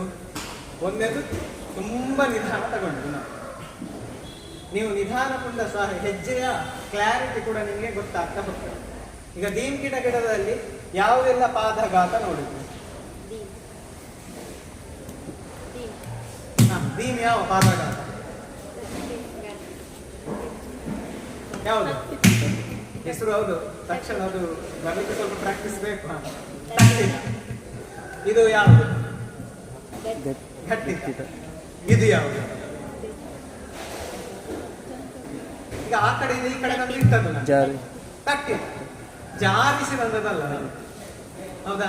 ತಟ್ಟಿತ, ಘಟ್ಟಿತ, ತಟ್ಟಿತ, ಘಟ್ಟಿತ, ತಟ್ಟಿತ, ಘಟ್ಟಿತ, ತಟ್ಟಿತ, ಘಟ್ಟಿತ, ತಟ್ಟಿತ, ಘಟ್ಟಿತ, ತಟ್ಟಿತ, ಘಟ್ಟಿತ.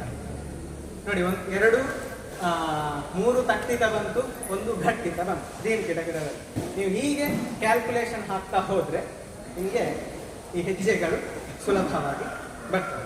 ಈ ಕಾಲ ಪ್ರಭೇದದಲ್ಲಿ ದೀನ್ ಕಿಟದಲ್ಲಿ ಹಸ್ತಚಲನೆ ಕೂಡ ಹಾಗೆ. ಬಲಗಾಲನ್ನು ಬಳಸಬೇಕಾದ್ರೆ ಬಲಕೈ ನಿಮ್ಮನ್ನು ನೋಡ್ತಾ ಇರಬೇಕು, ಎಡಗಾಲನ್ನು ಬಳಸಬೇಕಾದ್ರೆ ಎಡಕೈ ನಿಮ್ಮನ್ನು ನೋಡ್ತಾ ಇರಬೇಕು. ಇದು ಇನ್ನು ಉಳಿದ ಹೆಜ್ಜೆಗಳನ್ನು ನಾವು ಮಾಡಲಿಕ್ಕೆ ಹೋಗುವುದಿಲ್ಲ. ಯಾಕಂತ ಹೇಳಿದ್ರೆ ಆ ಕಾಲ ಭೇದದಲ್ಲಿ ಉಳಿದ ಹೆಜ್ಜೆಗಳನ್ನು ಮಾಡಲಿಕ್ಕೆ ತುಂಬಾ ಕಷ್ಟ. ಒಂದನೇ ಕಾಲ ಈಗ ಹೇಳುದು ತತ್ತೋಂಗ ದಿಕ್ಕು ತಕತೈ. ನಾವೀಗ ಕಲಿಯುವುದೇ ಎಲ್ಲಿಂದ ಅಂತ ಹೇಳಿದ್ರೆ ಮೂರನೇ ಕಾಲದಿಂದ ಕಲಿಯುವುದು ಅಥವಾ ಎರಡನೇ ಕಾಲದಿಂದ ಕಲಿಯುತ್ತೇವೆ. ಒಂದನೇ ಕಾಲಕ್ಕೆ ಅದನ್ನು ಇಳಿಸಬೇಕಾದ್ರೆ ಅಷ್ಟು ಪರಿಶ್ರಮ ನಿಮಗೆ ಬೇಕಾಗ್ತದೆ. ಲಯ ಸಿದ್ಧಿಸಬೇಕಾ ನೀವು ಒಂದನೇ ಕಾಲ ಮತ್ತೆ ಎರಡನೇ ಕಾಲವನ್ನು ಸರಿ ಅಭ್ಯಾಸ ಮಾಡಿದ್ರೆ ಎರಡು ಹೆಜ್ಜೆ ತಕದಿಮಿ ತಕಜನು ದಿಮ್ಕಿ ಟಕಿಟ ಎರಡು ಹೆಜ್ಜೆಗಳನ್ನು ಸರಿಯಾಗಿ ಅಭ್ಯಾಸ ಮಾಡಬೇಕು. ತೆಂಕುತಿಟ್ಟಿ ಯಕ್ಷಗಾನದ 7 ಪ್ರಾಥಮಿಕ ಹೆಜ್ಜೆಯಲ್ಲಿ 2 ಹೆಜ್ಜೆಯನ್ನು ನೋಡಿದ್ವಿ. ತಕದಿಮಿ ತಕಜನವನ್ನು, ದಿಮ್ಕಿ ಟಕಿಟ ತಕ, ತರಿಕಿ ಟಕಿಟ ತಕವನ್ನು. 3ನೇ ಹೆಜ್ಜೆಯಾಗಿರುವಂಥದ್ದು ತ ಕ ದಿ ಮಿ ತ ಕ, 6 ಅಕ್ಷರದ ಹೆಜ್ಜೆ. ಈ 2 ಹೆಜ್ಜೆ 2 ಪ್ರಾಥಮಿಕ ಹೆಜ್ಜೆಯಲ್ಲಿ ನಮಗೆ 8 ಮತ್ತೆ 16 ಅಕ್ಷರ ಅಂದ್ರೆ ಏಕತಾಳದ್ದು ಸಿಕ್ಕಿತು. ಈ 6 ಹೆಜ್ಜೆದ್ದು ಉಂಟಲ್ವಾ ಹೆಜ್ಜೆ, 6 ಅಕ್ಷರದ ಹೆಜ್ಜೆ ಉಂಟಲ್ವಾ, ಅದು ರೂಪಕ ತಾಳಕ್ಕೆ ಸೇರುವ ಹೆಜ್ಜೆ. ರೂಪಕ ತಾಳಕ್ಕೆ ಸೇರುವ ಹೆಜ್ಜೆ. ಈ 7 ಪ್ರಾಥಮಿಕ ಹೆಜ್ಜೆಯಲ್ಲಿ ನಿಮಗೆ ನೋಡ್ಲಿಕ್ಕೆ ಸಿಗುವಂಥದ್ದು ಯಾವುದೆಲ್ಲ ಅಂತ ಹೇಳಿದ್ರೆ,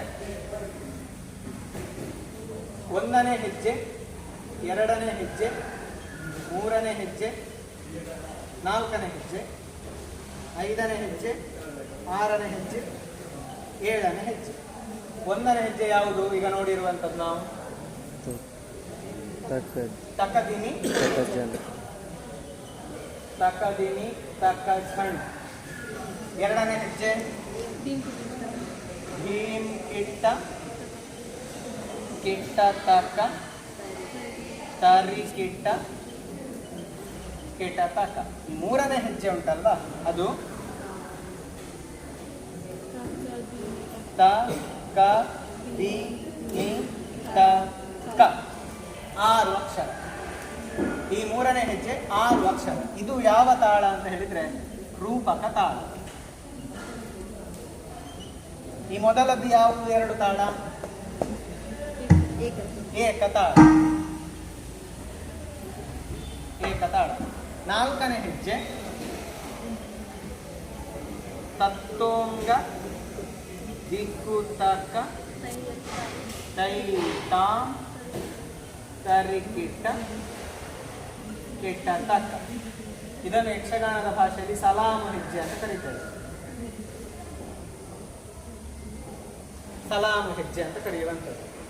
5ನೇ ಹೆಜ್ಜೆ ತಾ ಝಣ್ಣುತ್ತ ಝಣ್ಣುತ್ತ ತಾ ಝಣ್ಣುತ್ತ ಝಣ್ಣು ತಾ ಝಣ್ಣುತ್ತ ಝಣ್ಣು, ಹಾಗೆ ಮುಂದುವರಿತದೆ. ಇದನ್ನು ಕುತ್ತಿ ಕಾಲು ಹೆಜ್ಜೆ ಅಂತ ಕರೀತಾರೆ. ಕುತ್ತಿ ಕಾಲು ಹೆಜ್ಜೆ. ಆನಂತರ 6ನೇ ಹೆಜ್ಜೆ ದೀಂತನ ದಿರಿನ ತೋಂತನ ದಿರಿನ. ಇದನ್ನು ಜಾರುಗುಪ್ಪೆ ಅಂತ ಕರೀತಾರೆ. ಜಾರುಗುಪ್ಪೆ ಅಂತ ಹೇಳಿ ಕರೆಯುವಂಥದ್ದು. 7ನೇ ಹೆಜ್ಜೆ ತಿತ್ತಿತ್ತೈ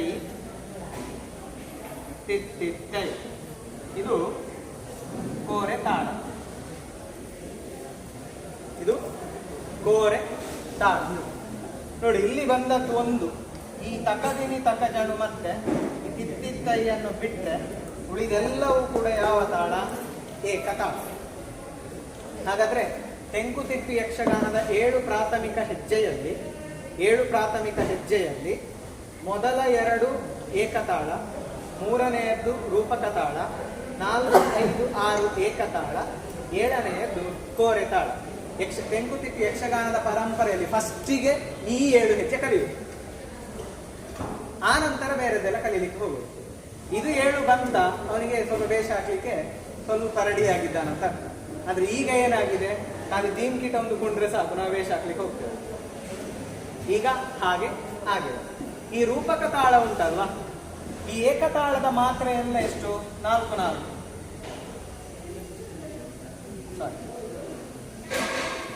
ಈ ತಿತ್ತಿತ್ತೈಗೆ 3/2. ಏಕತಾಳ ಎಲ್ಲ 4/4. ರೂಪಕ ತಾಳಕ್ಕೆ ಮಾತ್ರ ಎಷ್ಟು ಅಂತ ಹೇಳಿದ್ರೆ 6. ರೂಪಕ ತಾಳಕ್ಕೆ ಇರುವಂತಹ ಮಾತ್ರೆ 6. ಇದು ನಿಮ್ಗೆ ಗೊತ್ತಿರಬೇಕು. ಇನ್ನು ಕಡೆಯದಾಗಿ ನಾನು ನಿಮ್ಗೆ ಹೇಳಲಿಕ್ಕೆ ಹೋಗಿರುವಂತದ್ದು, ಇದು ನಿಮ್ಗೆ ಅರ್ಥ ಆಯ್ತು ಅಂತ ಹೇಳಿ ಭಾವಿಸ್ತೇನೆ. ನಾನು ಬರ್ಕೊಳ್ಳೋದಾದ್ರೆ ಬರ್ಕೊಳ್ಳಿ ಬೇಗ. 1ನೇ 2ನೇ ಹೆಜ್ಜೆ ಏಕತಾಳ 4 ಮಾತ್ರೆ, 3ನೇ ತಕದಿಮಿ ತಕ ರೂಪಕ ತಾಳ 6 ಮಾತ್ರೆ, 4ನೇ 5ನೇ 6ನೇ ಏಕತಾಳ 4 ಮಾತ್ರೆಯಲ್ಲಿರುವಂಥದ್ದು, 7ನೇ ತಿತ್ತಿತ್ತೈ ಅದು ಕೋರೆ ತಾಳ 3/2 ಮಾತ್ರೆ ಇರುವಂಥದ್ದು. ಇದೆಲ್ಲ ನಿಮಗೆ ಮಾರ್ಗ ಅಂತ ಅನಿಸ್ಬೇಕಾದ್ರೆ ನೀವು ಡೀಟೇಲ್ ಆಗಿ ಕಲೀಲಿಕ್ಕೆ ಹೋಗ್ಬೇಕು. ಒಂದೊಂದು ಹೆಜ್ಜೆಗೆ ನಮಗೆ 1 ತಿಂಗಳು ಹೋಗ್ತದೆ, ನೀವು ಡೀಟೇಲ್ ಆಗಿ ಕಲೀಲಿಕ್ಕೆ ಹೋದ್ರಿ ಅಂತ ಆಗುತ್ತೆ. ಈಗ ನಾವು ನೋಡ್ಬೇಕಾಗಿರುವಂಥದ್ದು ಬೇರೆ ತಾಳಗಳ ಸ್ಟ್ರಕ್ಚರ್ ಹೇಗೆ ಅಂತ ಹೇಳಿ. ಈಗ ಏಕತಾಳದ್ದು ಗೊತ್ತಾಯಿತು, ಬೇರೆ ತಾಳಗಳ ಸ್ಟ್ರಕ್ಚರ್ ಹೇಗೆ ಅಂತ ಹೇಳಿ ನಾವೀಗ ನೋಡ್ತಾ ಹೋಗುವ. ಈಗ ಏಕತಾಳಕ್ಕೆ ಮಾತ್ರ ಎಷ್ಟು? 8, 4. ರೂಪಕ ತಾಳಕ್ಕೆ ಮಾತ್ರ 6. ಈಗ ಏಕತಾಳದ 4 ಮಾತ್ರೆ ಪ್ಲಸ್ ರೂಪಕ ತಾಳದ 6 ಮಾತ್ರೆ ಈಸ್ ಈಕ್ವಲ್ ಟು 10. ಈ 10 ಮಾತ್ರೆಯ ತಾಳ ನಮ್ಮಲ್ಲಿ ಉಂಟು ಯಕ್ಷಗಾನದಲ್ಲಿ. ಅದು ಯಾವುದಂತ ಹೇಳಿದ್ರೆ ಝಂಪೆ ತಾಳ. ಅದು ಯಾವುದು?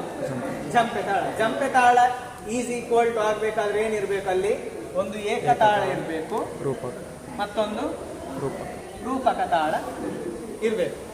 ಇದನ್ನು ನೀವು ಅಕ್ಷರದಲ್ಲಿ ಬರೆಯುವುದಾದ್ರೆ ತಾಂ ತ ತ ತಾಂ ತ ತ ತ ತ. ಜಂಪೆ ತಾಳ ಅಂತ ಆಗ್ಬೇಕಾದ್ರೆ ನೀವು ಏಕ ಮತ್ತೆ ರೂಪಕವನ್ನು ಒಟ್ಟು ಮಾಡಿದ್ರೆ ಏನಾಯ್ತು? ಜಂಪೆ. ಇನ್ನು ತ್ರಿವುಡೆ ಆಗ್ಬೇಕಾದ್ರೆ ಜಂಪೆ ತಾಳಕ್ಕೆ 10 ಮಾತ್ರ ಆಯ್ತು. ಈಗ ತ್ರಿಪುಟ ಆಗ್ಬೇಕಾದ್ರೆ ರೂಪಕ ತಾಳದ 6 ಮಾತ್ರೆ ಪ್ಲಸ್ ಏಕತಾಳದ 4 ಮಾತ್ರೆ ಪ್ಲಸ್ ಇನ್ನೊಮ್ಮೆ ಏಕತಾಳದ 4 ಮಾತ್ರೆ. ಎಷ್ಟಾಯ್ತು ಒಟ್ಟಿಗೆ? 14 ಆಯ್ತು. ಹಾಗಾದ್ರೆ 14 ಆದ್ರೆ ಏನಾಗ್ತದೆ ಅಂತ ಹೇಳಿದ್ರೆ ಅದು ತ್ರಿಪುಟ ತಾಳ ಆಗ್ತದೆ, ಅಥವಾ ತ್ರಿಪುಟ ಅಥವಾ ತ್ರಿವುಡೆ ತಾಳ ಅಂತ ಕರೀತೇವೆ. ತ್ರಿವುಡೆ ತಾಳ ಅಂತ ಕರೀತೇವೆ. ಇದರಲ್ಲಿ ಹೇಗೆ? ರೂಪಕ ಪ್ಲಸ್ ಏಕ ಪ್ಲಸ್ ಏಕ. ತಾಂ ತ ತ ತ ತ ತಾಂ ತ ತ ತಾಂ ತ ತ. ಇದಾದ್ರೆ ತ್ರಿಪುಟ ಅಂತ ಆಗ್ತದೆ. ಈ ರೀತಿಯಾಗಿ ನಾವು ಉಳಿದ ತಾಳಗಳನ್ನೆಲ್ಲ ಅಭ್ಯಾಸ ಮಾಡಲಿಕ್ಕೆ ಹೋಗುವ. ಇದು ತಾಳದ ವಿನ್ಯಾಸದಲ್ಲಿ ನಾವು ನೋಡ್ಲಿಕ್ಕೆ ಹೋಗುವಂಥದ್ದು. ನೆಕ್ಸ್ಟ್ ನಮಗೆ ಆದಿತಾಳ ಸಿಗ್ತದೆ, ಮತ್ತೆ ಅಷ್ಟ, ತ್ರಿವುಡೆ, ಇನ್ನು ಇದರಲ್ಲಿ ಕೂಡ ತ್ವರಿತ ತ್ರಿವುಡೆ, ತ್ವರಿತ ಜಂಪೆ, ತುಂಬ ತಾಳಗಳೆಲ್ಲ ಇದೆ. ಆ ಒಂದೊಂದು ತಾಳವನ್ನು ನಾವು ನಾನಾಗಲೇ ಹೇಳಿದ ಹಾಗೆ ವಿಸ್ತಾರ ಮಾಡಿ ಕಲೀಲಿಕ್ಕೆ ತುಂಬ ಟೈಮ್ ಬೇಕಾಗ್ತದೆ. ಇದಿಷ್ಟು ನಿಮಗೆ ಪ್ರಾಥಮಿಕ ಹೆಜ್ಜೆಯಲ್ಲಿ ನಾವು ಈಗ ನೋಡಿದ್ದು 0.01%. ಅರ್ಥ ಆಯ್ತಲ್ವಾ? 0.01% ಅಷ್ಟೇ ನಾನು ನಿಮಗೆ ಹೇಳಿಕೊಟ್ಟದ್ದು. ಈ ರೀತಿದು ತುಂಬ ವಿಷಯಗಳೆಲ್ಲ ಇದೆ. ಇದನ್ನು